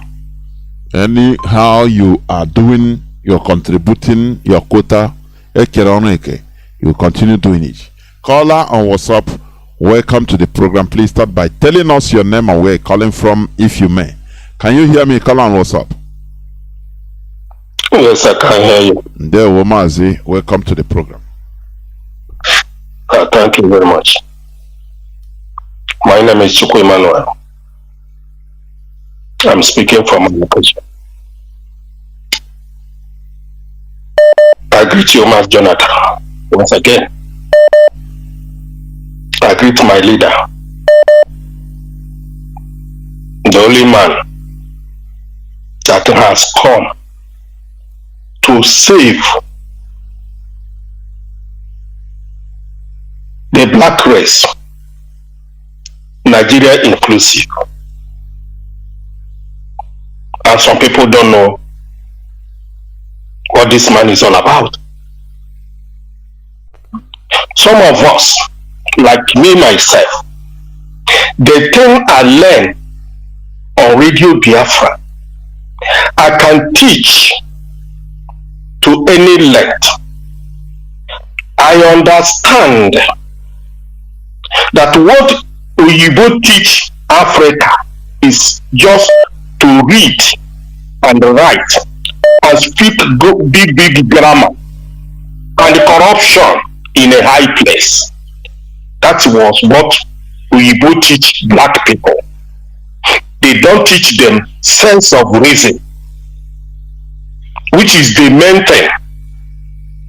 You can speak grammar from here to England, to wherever, but without sense of reason, you are animal. You are not a human being. If people understand what is going to happen for Nigeria, nobody will say it's a Nigeria. Because somebody who a human being will think 20 years ahead, 30 years ahead. What is today? This thing you are seeing today, in 10 years, in 20 years, in 30 years, what is going to be there? Maybe you are there, alive, or you have left. What is going to happen for those who are going to be there? That is sense of reason. Our leaders have done so much. What my prayer is, if there is a way this radio will circulate to many places so that people will hear the news, good news of life. Nigeria is made for criminality. This is just the beginning. This is just a sample. But people are wallowing in stupidity and foolishness. How can you tell me today that somebody in Nigeria is looking for election? Election from where to where? The first election was conducted 1959 during the Awolowo and the Zikiwe and the Madibelo. What happened? That election only confirmed that Nigeria is not one country and can never be one country. And all the way from 1959, 1960, on 12th October, Ahmadu Bello said, this country called Nigeria is our father's estate. We must ruthlessly present not to change the government. They did it. We used the middle belt. They did it. We will not allow the South to rule on. They did it. We will not allow them to control their own future. They did it. That is why you can see autopilot. You can see many, all of that. When they give these people money, they will continue to attack their life. Because anybody attacking this IPOB is attacking his life. That's the truth. But in his own mind, because he's working for darkness inside him, he will be thinking that he's trying, he's fighting, but he's fighting himself. Because a day will come when he will be here no more. If at all that somebody that's dead will come back, he will regret for what he did. I hope somebody like us, if I give me time, 30 minutes, I will speak so much, I bring so many things together, because I'm annoyed when I listen to what Igbo people are doing by this time of Nigeria. It's a pity. From 1959 to this year, how many years? Over 60 years. Oyibo said, a fool at 40 is a fool forever. Nigeria is a fool at 60. A fool at 60. Tell me what it means. Our leader come to preach, to open the eyes of the blind in Africa, in Nigeria. And the Fulani are doing everything. No, the white people today have seen Nigeria as a place to make money. That is why the Secretary of State from America traveled to Nigeria to lift the ban that Mr. Trump banned Nigeria of killing Christians and other people in Nigeria. The first thing this man did is to go to Nigeria and lift the ban. They pay him money. he come back to America. In the same America here is where Nigerians come to the American bank during the time they say that they are talking about UN meeting in New York. They are inside the bank. They gather so many people, giving them money in the bank, American bank, giving them flag, Nigeria flag, to say they are supporting Nigeria. People who are not even Nigerian. You have seen the present government now, what he did. The same America. Just to make sure they suppress this movement so that Africa will remain in darkness forever. What is shame of people. And you can see people who call themselves a human being, who say they are educated in Nigeria, they are fighting to be a slave. I have never seen this type of thing before. How can somebody is fighting? I want to be a slave. Give me money. I want to be a slave. Nigeria. What is shame? A people like that. You don't know that there will be a time you will die. What is going to happen to the living? Very important. If Azikiwe have the opportunity, for example, and Awolowo, to come back here now, they will be surprised what is happening. They will regret the day they were born for what a mistake they made when they are alive. Because Nigeria is not made for human being to live inside. Tunde Bakare make a statement. He started that army officers, young army officers, struck their so-called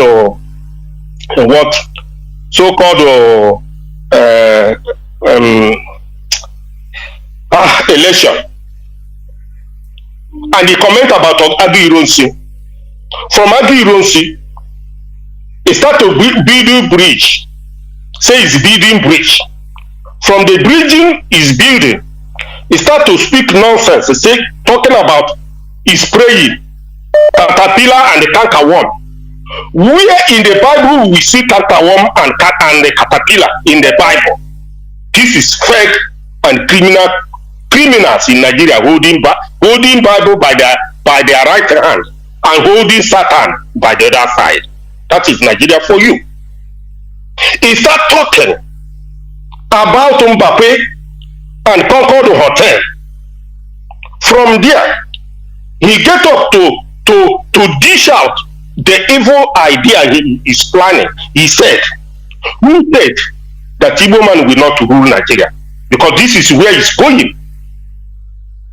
Yeah, who said that Igbo man will not rule Nigeria? And from there, he start to talk about how somebody will give the man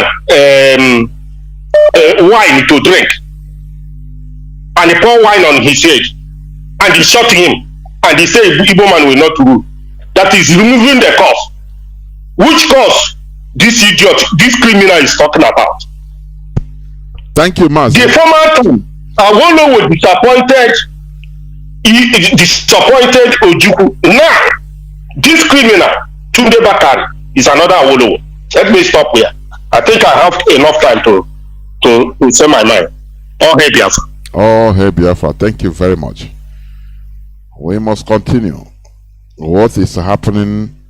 All these politicians and why they have the audacity is because of the actions or the way people behave. That is it. Because if people rise up, who are the politicians? They will run away. Don't you see just a sample in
conscience. May Chuko Kabiyama continue to envelop him, protect him, guide him from all hands of the evil ones or from all evil doers. Also, especially grant him unconditional.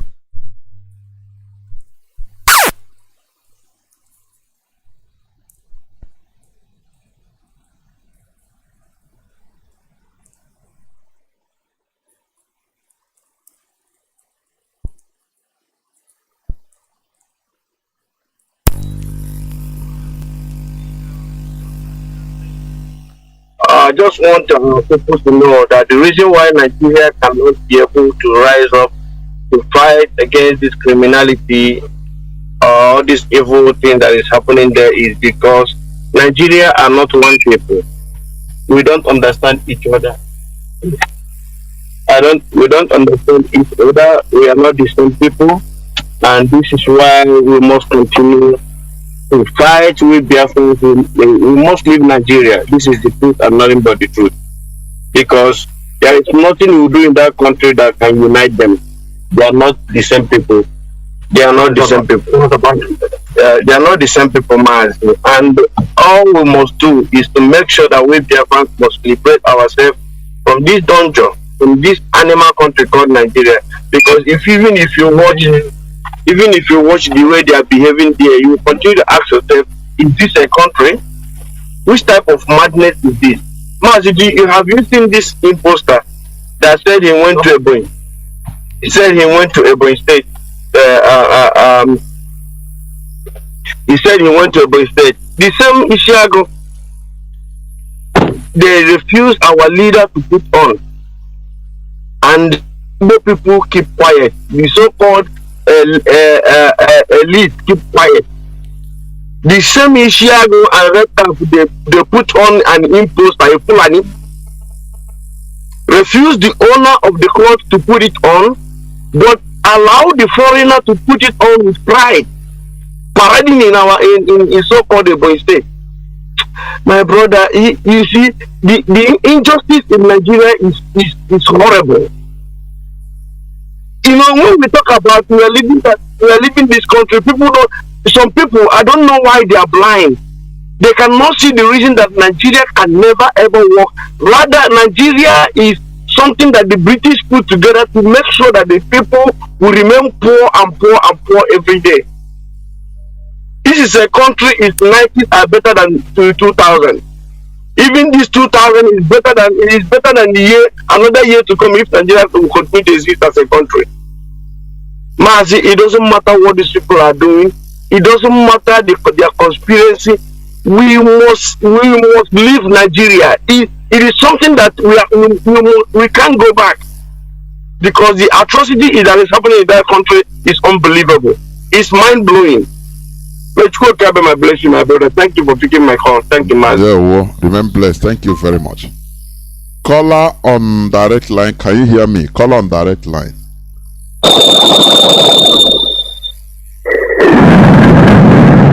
It's me. Oh, caller on direct line. Are you there? He's gone. Caller on WhatsApp. Can you hear me? Welcome to the program. Yeah, good morning, Dr. Johnathan. Welcome to the program, Mazi. I'm Ajuluchukwu Ejike by name. Mazi Johnathan, is something of irony if a British High Commission in Nigeria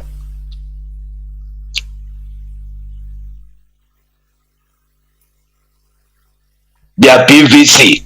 This is what she wrote in her Twitter, that Nigeria should pick her PVC.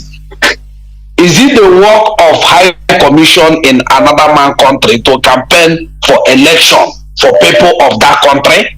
This is to show Nigerians, the gullible Nigerians, the handwriting on the handwriting on the wall, what is going on. That these devilly British don't want us to go. And the gullible Nigeria don't want to free themselves. But election in Nigeria. If you come to that, even Britain has no right to meddle in the internal affairs of another country like Nigeria. That is where, you know, Yes. that's where my argument always. Why Nigerians will be there, a British High Commission that is there only for diplomatic issues that should be restricted to his Abuja home, will be gallivanting everywhere in Nigeria, meddling in the Nigerian politics, telling people, you know, not even concerned about what the reality. What matters to them is the unity of Nigeria. This is direct. They are no more hiding it, that they are in charge of Nigeria. Now, my argument is this. We have many people, Nigerians, living all over the world, in Europe, in the American continent, in Asia.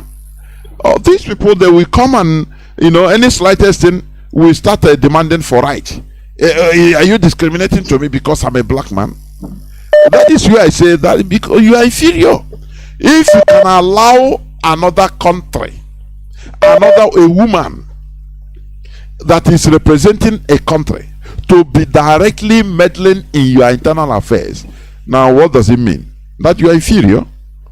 So, if this thing this woman is doing, because she did it in Zimbabwe and got away with it, I say I followed her in Zimbabwe with Mugabe.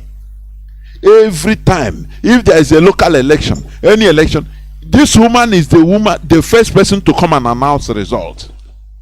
Now she finished, they call her Mama Africa. Now she know how to handle monkeys.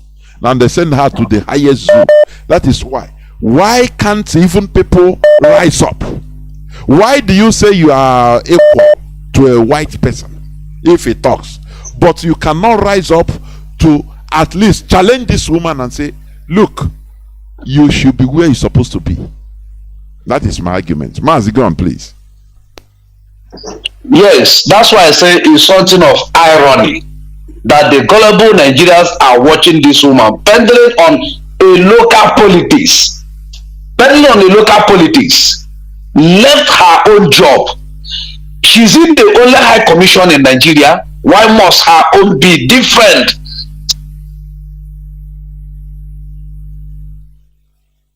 In Kanu, she was in Kanu, so she's traveling everywhere. Where are Nigerian women to stand up for this woman to leave us alone? And all of them are sleeping. The only profit we have in Nigerian election is strike, bad roads, insecurity. Now they are forcing you people. You people have forgot what Tinubu did in NSAS. You people have forgot what Tinubu did in NSAS. ABSO are on strike. Minister of Education went and picked tickets, 100 million tickets, and the education ABSO are on strike. The Minister of Education went and picked ticket to contest for president, 100 million, and people kept silent. People are watching. Do you know that Malami went and built a rice mill in Arugungu worth of 50 billion? Now, current this very Malami, this very criminal Malami, called himself so-called Sam that don't even go to law school, a civil servant, buy US SUV to share SUV cars worth of how many billion US dollar, and they are watching this man. If we can remember the problem between him and the Magu, this is the problem between him and the Magu. That's why he pursued Magu. The whole NNPC barrel of oil missing in high sea. Do you know that Malami is among those that are selling it? Malami among those that are selling it, and Nigerians are quiet.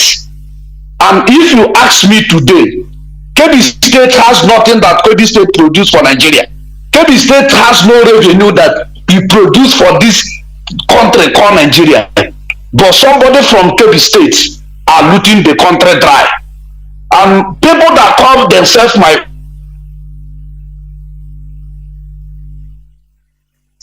do you know that the EU has come and sealed a deal that they will do what? Push gas from Ebeba to Morocco, from Morocco to Europe, because Putin have stopped giving them gas and they have come to Nigeria to seal it. That's why you see all of them are going to the northern states. And our own house, where we have our own house, our people are dying. Mazi Johnathan, you cannot come outside if rain are falling. If you put on white, your white will turn to black. And our people are dying for pollution. Our people are dying for pollution. And those people are not dying for the pollution, are the people eating this money. And somebody now, somebody are keeping quiet. They are watching our leader, using our leader to do 2023 election. Okwadike, we have respect you enough. We have respect you enough. I keep on saying it. Okwadike, we have respect.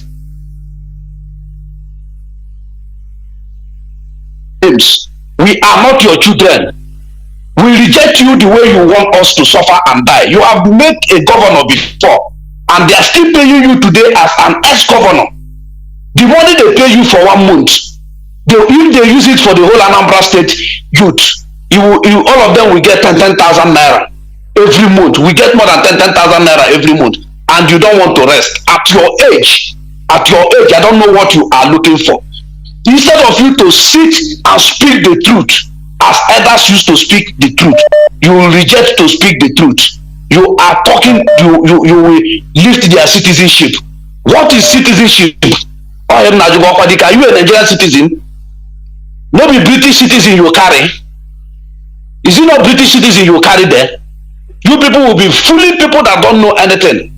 It's time for all of us to stand up and fight for this thing, one for all. And our people should know, these guys they are pipeline to Morocco. Strength, once you take the gas and oil, Nigerian will beg. Our people should know. We should take this one in our own side. Nigeria will go for their nail. Thank you, sir. There were Mazi. Thank you very much. We must continue. Caller on signal. Thank you for holding on. Well, just hold on a bit.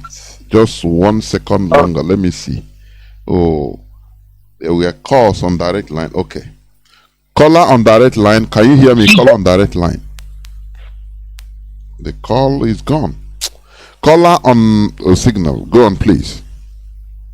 Good evening. There we welcome to the program.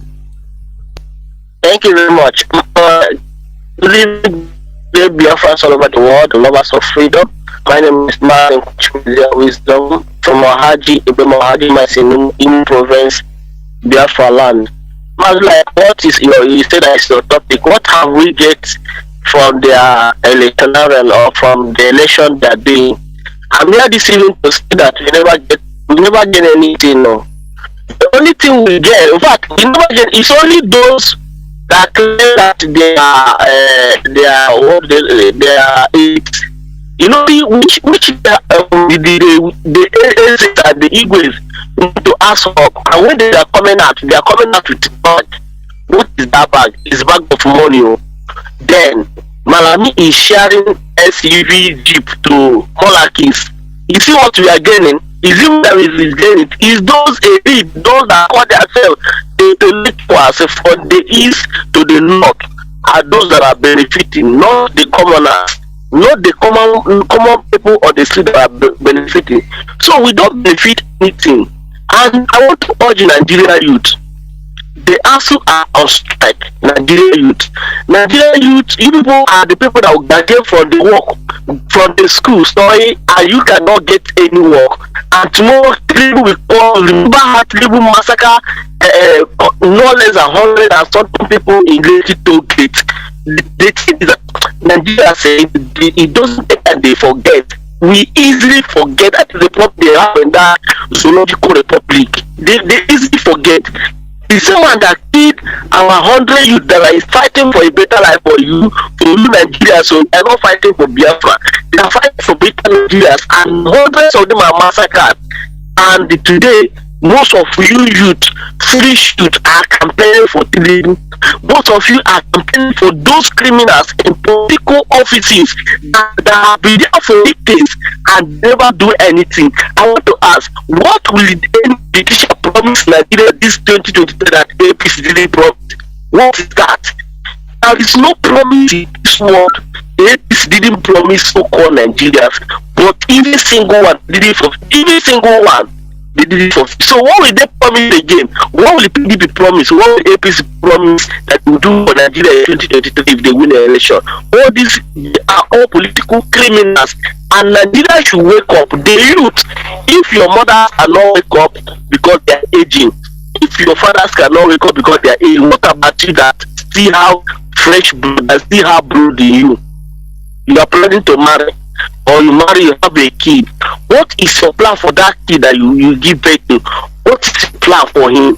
Your plan for her, what is your plan? Is it for her or for him to continue suffering from where you stop?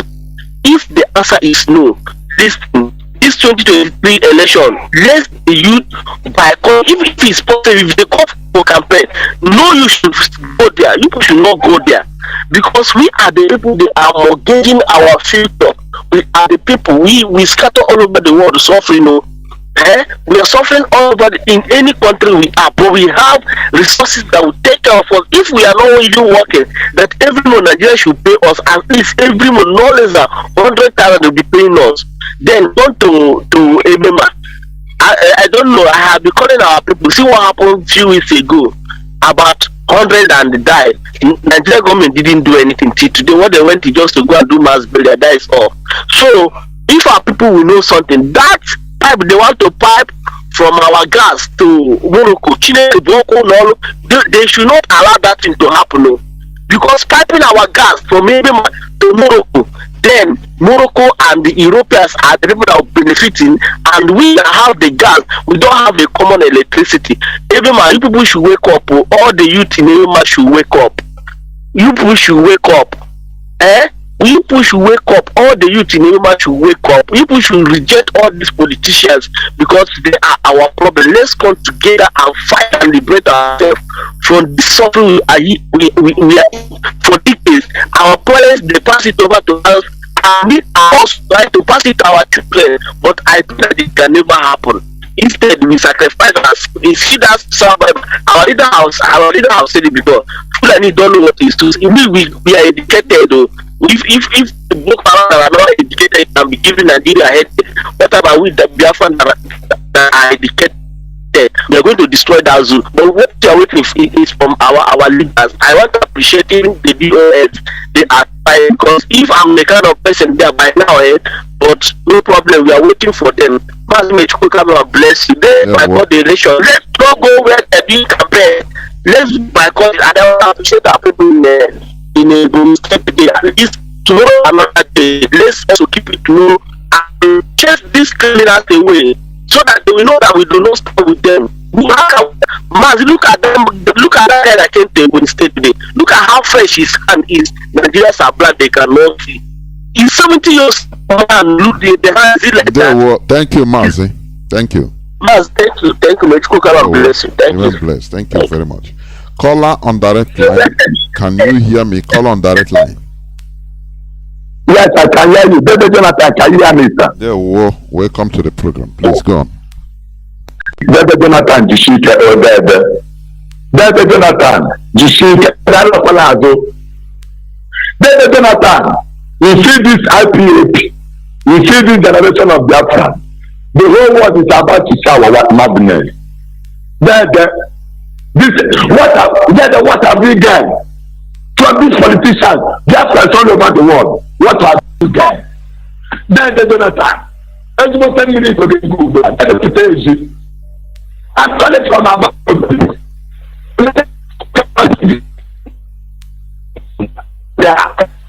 I just keep asking that everybody that is living in Abaya knows that very well. We are suffering. Let all these governors, let them allow us to be free. And then someone their heart for you to see that they are all wicked, they are all evil. That is why our leader accepted this call from the Most High. Then Nnamdi Kanu, he abandoned all his good life to sacrifice himself for us. And then you see any Biafran that says to come out and join hands for us to be free. Shame to you. This time around is not the time of sabotage, because you see this project. You see this project of Biafra. They think it's coming from human beings. And they go, we are the children of the Most High. And Scotiabiam is still in charge. No bastard anywhere. That is what that will take our life. Nobody. Every day you come here to give us lecture. Then all of your people spending your time to teach us how to get our land to be free. Let America stay in their land. Let Britain stay in their land. Let the high school follow me, stay in their own land, and they say that we must be slaves. That's kind of our share of the net. That's the game. That's what I'm saying. That's the name of the we're doing again. I feel Leviticus. That's the Leviticus chapter 20, from verse 1 to end. Number chapter 32, verse 1 to end. And Deuteronomy chapter 30, from verse 1 to end. That's the game. This land. In Jonathan, all the scripture of my own work. All the things that can work. Yeah, that's why they build the nation their own land. And giving us this land. And they want to come and take it. Yeah. Then I used to regular again. No bastard anywhere. Then they change then they take a first Samuel chapter 3. First Samuel chapter before man rose there. Then they take a game. Squatter them as Somo, Nnamdi on that go there. I don't want them on that. Then they look I don't know. Then they do that. Then the fuck up I go. I thought that Biafra. Again, we came to the never time I was down. Put it on quite good. Get out. We're going to die away. I don't know about my. I never said the ticket, but it's just like our court. They gave us some shot to be free to get our life. Yeah, that's why I left. That's the Jonathan. Not planning it for this earth we live.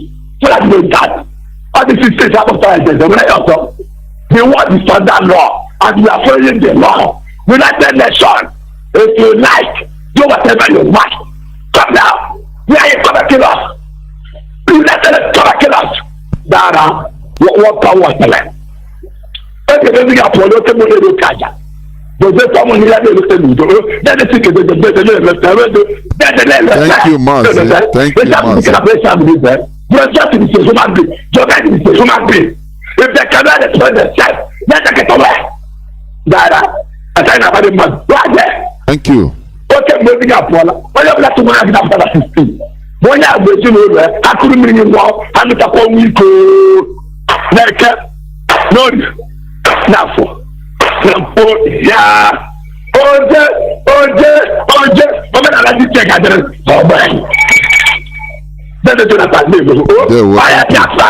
Thank you. Caller on signal. Can you hear me? Thank you for holding on. Caller on signal. Is it sorry? Caller on WhatsApp. Caller on WhatsApp. Can you hear me? Please go on. Yes, I can hear you. Good evening, Mazi Johnathan. Good evening, Biafrans all over the world. Nigerians must know that they are holding leader of over 70 million of Biafrans. Of course. May keep protecting our leader. May keep protecting the ESN, protecting our Biafra land, our Radio Biafra as well. I have seen that a lot of times our Radio Biafra is always on attack. Mazi Johnathan, my name is Elugod. I'm calling from South Africa. I must go straight to your question. Mazi, we benefit nothing from discipline. Example of Mazi Malim, the one that is sharing a car. what do you think this man, when he goes there, what he gonna do? The first thing you have to do is to start getting that money times 20, because he knows that he have already spent money. So when he go there, the first thing that will be on his head that, I give these people a lot of money. I have to get this money back. I have to start stealing this money. I have to start saving this money. This is how Nigerian people are campaigning. They use their own resource. Then when they go there, they start grabbing the money from one places to other for them to regain times 20, times 100 what they're spending. So we benefit nothing actually. What we are demanding is Biafra. No going back. We must not forget we Biafrans. We are always forgotten. Why are we always forgotten? If somebody come up with common things that is common, things that we forgot that we are fighting for our children, grandchildren, things that they will not be able to suffer again. This is what we are fighting for. We are not fighting for, this is not a playground. We are working, we are evangelizing, we will not deviate, we will keep pushing. Somebody cannot choose a common thing, 2,000 naira bag of rice to convince us. And you said, hey, this person is coming to do the nice thing, he's coming back now. This man, I think this man gonna work. This thing has happened for many years. We're benefiting from nothing. The problem is this: we must stop forgetting. Let us enable people. Let us be political in life. Let us use our brain. Let us open our brain. Let these people not be confusing us with little things, with little physical things. Let us not be putting all our effort there. Let us know we are fighting for something.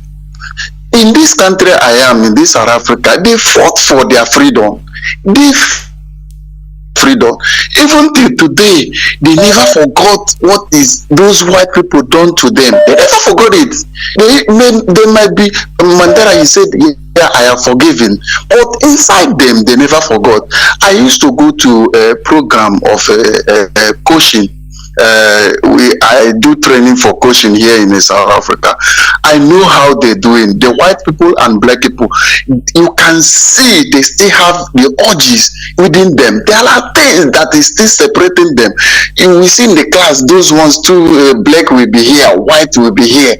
You see that those things, they are still urging that these people, they did them a lot of things. They never forgot.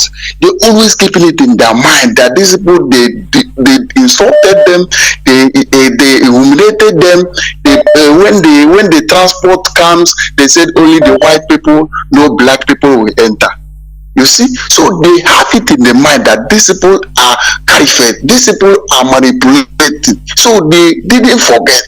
So anytime that something gonna connect them, they realize that these people are manipulated. They must be careful. That's why they can never be forgotten.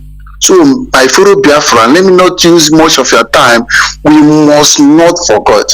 Let us use this utilization, what we are using to evangelize. Let us keep evangelizing. Let us not stop.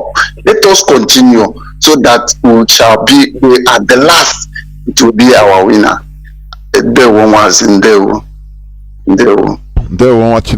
you very much. We must continue. I have a caller. I think I'll pick this caller on WhatsApp. It will be the last caller. Please, caller on WhatsApp. Welcome to the program. Can you hear me? Yes, I can hear you, Mazi Johnathan. There were Mazi Johnathan. I'm right. Yes. Yes, Mazi Johnathan. Mazi Johnathan, thank you so very much for taking time to pick my call. And thank you very much once again for, by the way, my name is Mazi Johnathan. I'm calling from London. And I want to appreciate you for everything you've been doing. You've been consistent with your program. You've been consistent with providing enlightenment, providing messages, and trying to break the skulls of our people so that they can have this information that can enable them to act.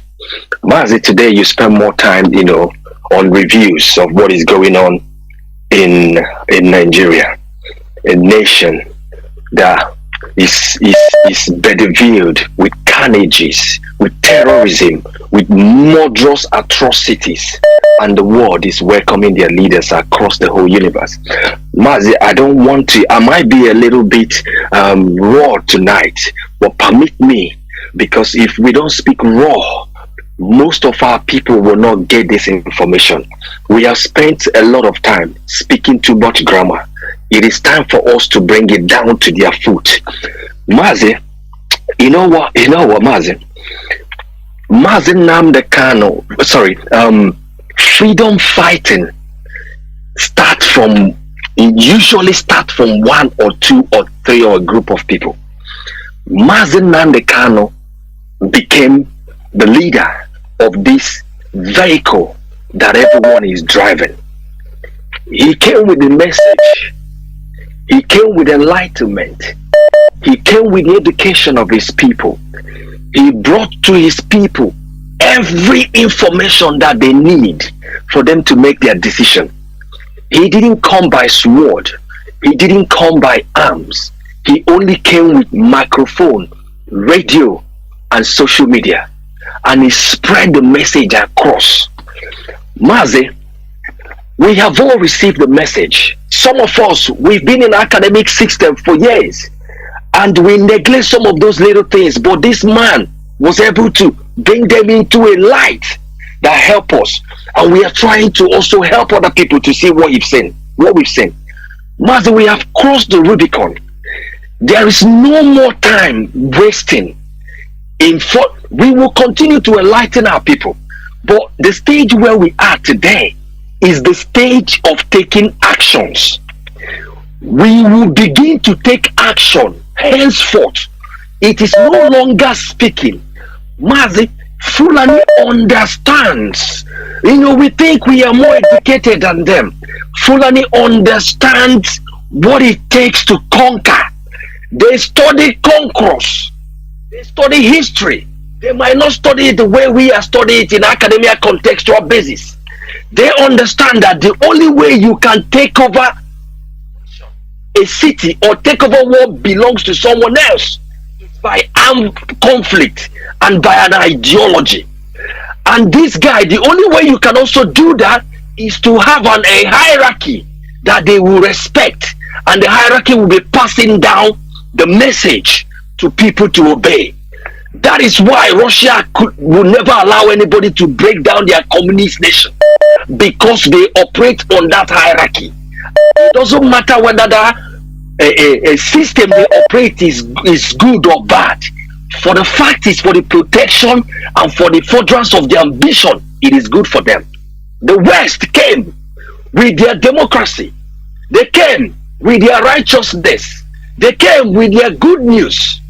Mazi, but our people forgot that the same people that came with righteousness, good news, and morality, they were the people ransacking the whole world for their benefits. They were the people killing. They were the people taking over people's land. They were the people destroying communities, stealing all their natural resources. But they came and they are telling you they are your authority. They are your edifice. You should embrace democracy. You should embrace freedom of movement. There's nothing wrong with all of that. But before we get to that level, Mazi, we must move to the next stage. The next stage is that I will propose henceforth that every message that we will be passing across is a message of revolution. It's a message of revolution. If we don't have a topic, Mazi, we have topics. We must teach our people United States revolutionary war of 1775. We must awaken their mind so that they will troop to the street and overthrow the government. This is not a time to be mindful of words, Mazi. We must fight on the street. We must take over our land. Fulani is introducing terrorism. They are bringing all form of terrorism to take over our land. And our people are sitting down on social media gossiping, fighting themselves. Whereas these people, they are using the government apparatus. They are using our resources. They are using divide and rule. They are taking all the tactics to take over our land. Look at our people. Over 10 people from the same southeast are vying for presidency. Fulani know what they are doing. They set up. Have you seen more than 1 or 2 Fulani coming to tell you he's fighting for a presidency of 2023? No. Master, their agenda is to bring together all the heads of the South. When they cluster all their heads together, if Fulani sees that they cannot be able to bring out a candidate to take over government, Mazi, they will overthrow the government through arms and they will take over the government. Remember what happened in Mali in 2001? What happened in Mali in 2001? Military coup happened in Mali within 2 times in 10 years. They took over the government. And then what happened to Mali is the good one that we want. But Mazi, how do we need to do this to our people? We will begin to teach them revolution. We must teach them revolution. The only way we can restitute our land is by armed conflict. The level where we are, peace can, listen, negotiation and dialogue cannot bring Biafra. I am giving you the raw truth. I have been able to analyze the situation in the ground. Fulani has gone so far that they cannot negotiate with you. Because do you know what it takes to negotiate? Before you negotiate, you must have an advantage against your enemy. You must have at least 40% advantage against your enemy before you can negotiate your way out. Let me tell you one thing you need to know, Mazi, today. Do you know why? Do you know why Ukraine is not backing down? Russia is willing for negotiation, but Ukraine still have the support of the West. That is why they are fighting with all their blood. They will never negotiate to the point that they will see their way the eastern part of the Ukraine to Russia. They will not. They will fight and fight until the last man standing. This is what our people need to know. We need to teach them the European Revolution of 1844.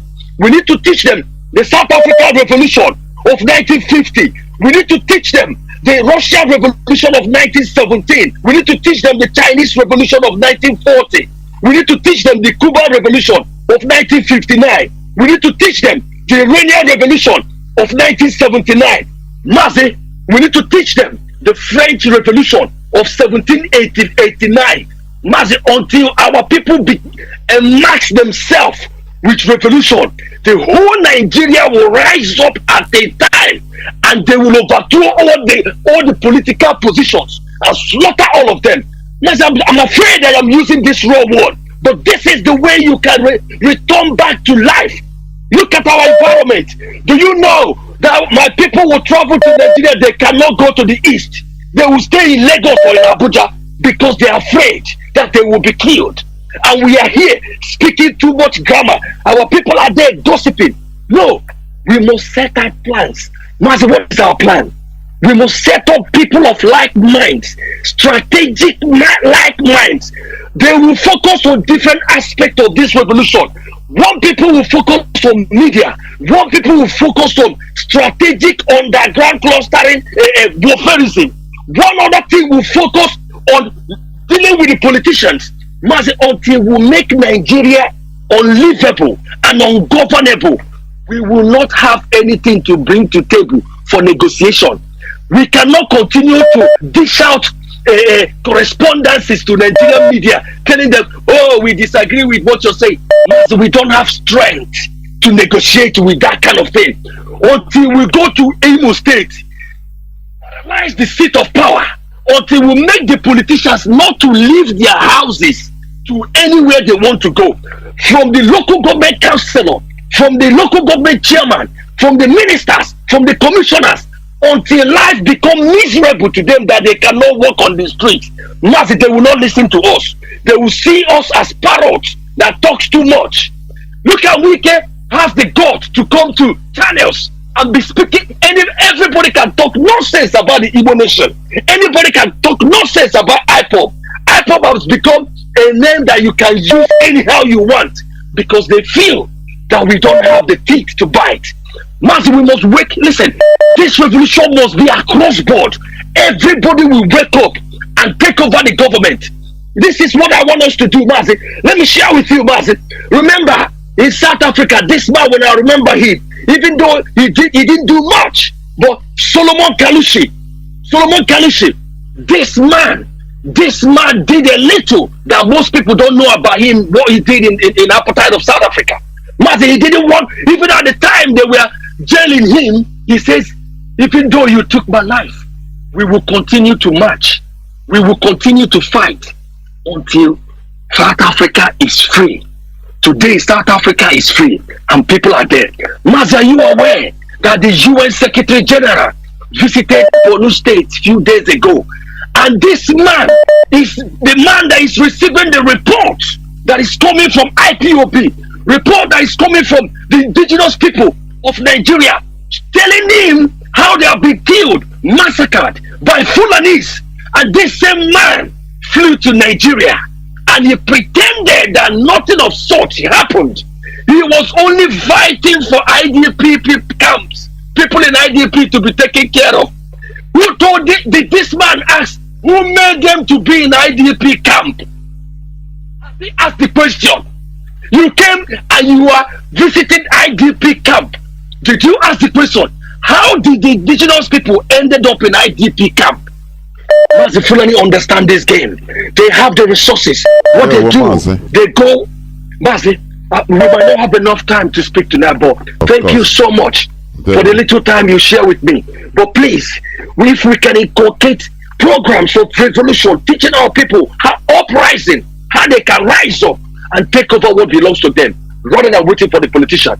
Politicians will not give them anything. They will further their agony and their sorrow in that nation called Nigeria. Thank you so much. Thank you until I come your way again, and have a wonderful evening. Thank you. Well, this is where I'm going to end the receiving calls, please. Like what our brother said, this is what we are doing. This is what Mazi Nnamdi Kanu started. A mental revolution that will bring complete physical revolution. Because without the coming of Mazi Nnamdi Kanu, even you, my brother, you, Mazi Obina, you will not be, your eyes will not be open to be speaking like this. The same thing. So, faith cometh by hearing. That is it. You act on what you hear, what you absorb. That is the reality. So why Radio Biafra is on 247 is to continue talking to our people. He who cares to listen, that the life we are living or we have been living is not normal. A life whereby, the whole responsibility is on individual. Government shares no single responsibility. I say a government that shares no single responsibility of yours. You have to cater for everything in your life, including your family, everything. This is, what we are telling our people. Our leaders started by that this is not a normal life. That is the normal thing. People have taken it as normal. Oh, politicians, if you want to make money, he's a politician now. When you pass a house, they say, now look at this house, very fine. It's a castle in the village. They say, who get it? Who is the owner? He's a politician. How did he get this house? The person will say, but are you crazy? You don't know politicians. They have money now. They take it as normal. That is normal thing. They think it's the normal thing. They don't know that these are bloodsuckers. All those money they are looting, they are in order to, electioneer, in order to bribe you for elections. They are it's your blood they are sucking. These are demons. They need no pity. They don't need pity. Don't worry. Just a little time, these politicians will be directly confronted. Don't worry. The time is fast approaching. They will be confronted directly anywhere they are going. One man is a politician also. He said it in the clip I used to play. He said the time is fast approaching when politicians will be restricted to only Abuja and Lagos. They can no more go anywhere. And that time is approaching. Because these people are taking everybody as fools for granted. These politicians, these criminals we call politicians, they are taking everybody for granted. Look at Tinubu, how Tinubu become a billionaire today in dollar. Nobody wants to go to the background. Tinubu was somebody, if you see his photo in the 80s, he was a peddler, drug dealer in America. Do you understand? After somebody brought him through one or the other, wangled his way into Nigerian politics, and they become a billionaire. And people don't want to probe and ask, but how do you make this money? Not only asking, but boot on the ground in order to end their own misery. You need to act in order to end your misery. That is what we preach here, so that it enters your skull. Because Nigerians have accepted gullibility, ignorance, and foolishness as a way of life. That is why they will not write, they will stay where they are. They'll tell you, boy, what do you want make we do? That is why they are cheap, very cheap. What we preach here is to mentally revolutionize people first mentally, so that you will spur into action physically. That is what we preach. You stop this cycle of deception, cycle of miserable lives these criminals you call politicians have put you into. Every day, every election year, they come to lie to you. Just the vibe is now. The hype is hyping everywhere. 2023, 2020. The money, the whole money they looted, they will bring out a fraction of it in order to buy people, so that you consolidate their power. You thumbprint and send them again. They will go and loot your life for another 4 years. After you start crying again, and then after everything, you say, okay, take as Katrina Liang is tweeting. Pick Nigerians, pick your PVC. Do you see mingling in people in countries' internal politics, and they say it's sovereignty, independence. What a charade called independence. That is why I say, Nigerian, anywhere you are, if you are in England or if you are in Spain, as far as you are Nigerian, worship the white people there, because they are your God. Otherwise, Katina Liang will not be doing what he's doing in your so-called country. Can Nigerian High Commissioner in the UK, can he even can he cough in anything politics in England? Can he do that? But to look at UK High Commissioner doing even more than that in your own so-called country, and there's nothing to you, it doesn't mean anything to you, but every day you clamor for equality. No, we are equal to this, but we are not equal. Stop this clamoring of equality. The thing they way me. Because if you're equal, you will find one way or the other. Every group, Nigeria say, come on, this woman, move away from this country. This is not this is not what you're supposed to be doing. It's against even international law. That is sovereignty. But it shows that Britain owns you. That is it. So what we preach here, listen and think profoundly what we preach here. Whether it's something that you need to accept or not. Use your common sense. That is what we ask. We urge you to use your common sense. Because without common sense, you cannot even understand. You will continue zombieing every time. Take your PVC. Go and vote. You voting for what? There should not be any election. Nigeria doesn't need an election. What they need is referendum. That is it. Simple and short. Referendum. So that to ask the people, do you really do you want to stay in this marriage? That is the first thing. But the politicians, the political class, they are united in a crime. That is why they continue. No person should allow this country to break, because it is profiting them, only them. This is how evil black people are. Nigerians are evil. Nigerians are wicked. But we must continue what we are doing. Thank you for listening. Before I log off, please, let me read this latest press release, because it also buttresses my pronouncements today. That is IPOB press release of today, being the 5th of May 2022. Wike is worse than Biafra enemies. IPOB. The attention of the indigenous people of Biafra, IPOB, under the command and leadership of our great leader, Mazi Nnamdi Kanu, has been drawn to the recent statement by Governor Nyesom Wike of Rivers State, claiming that he supports IPOB agitations against the Fulani terrorist government of Nigeria.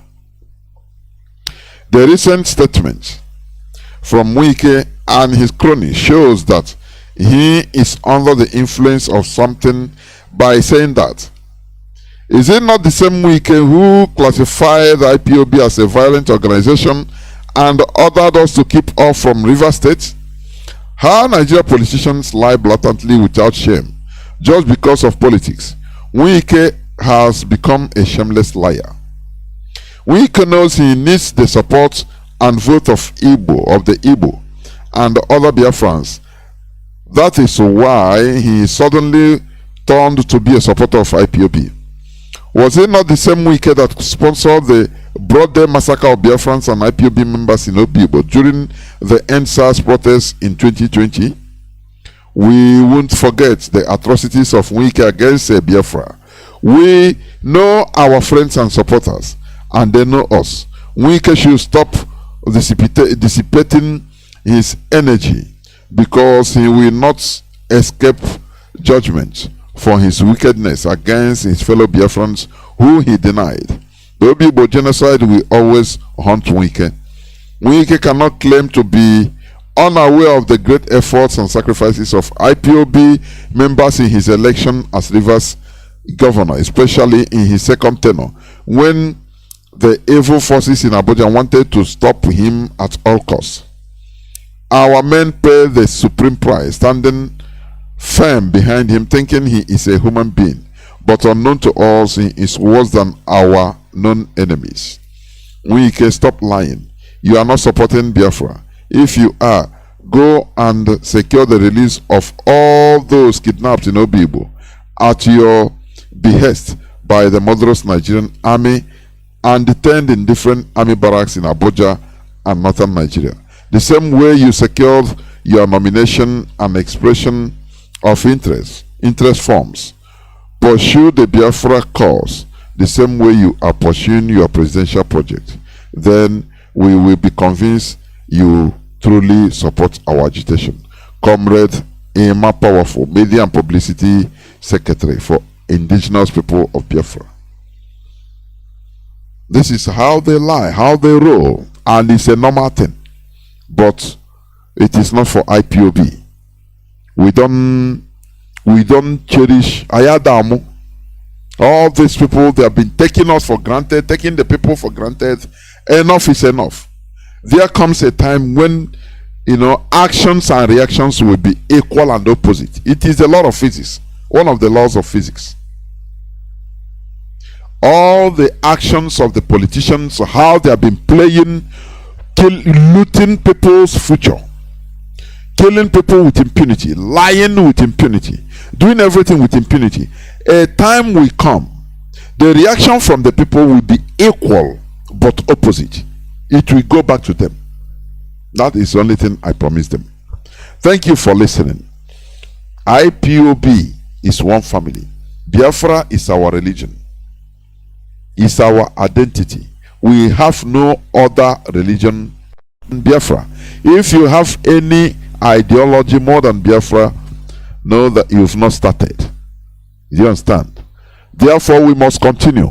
In any way you are contributing, any way you are doing it, Please continue. Do not be discouraged. Consistency is the key. Do not say, I did yesterday, so today I will not do. No. Continue doing. Because in IPOB, there is nothing like past glory. You are being judged with what you are doing today.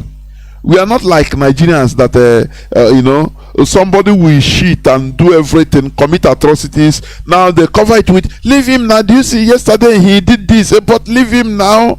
No. We judge you by the time, by the present. That is it. Thank you for listening. From me, Mazi Johnathan Chinedu, from here, it is simply good evening.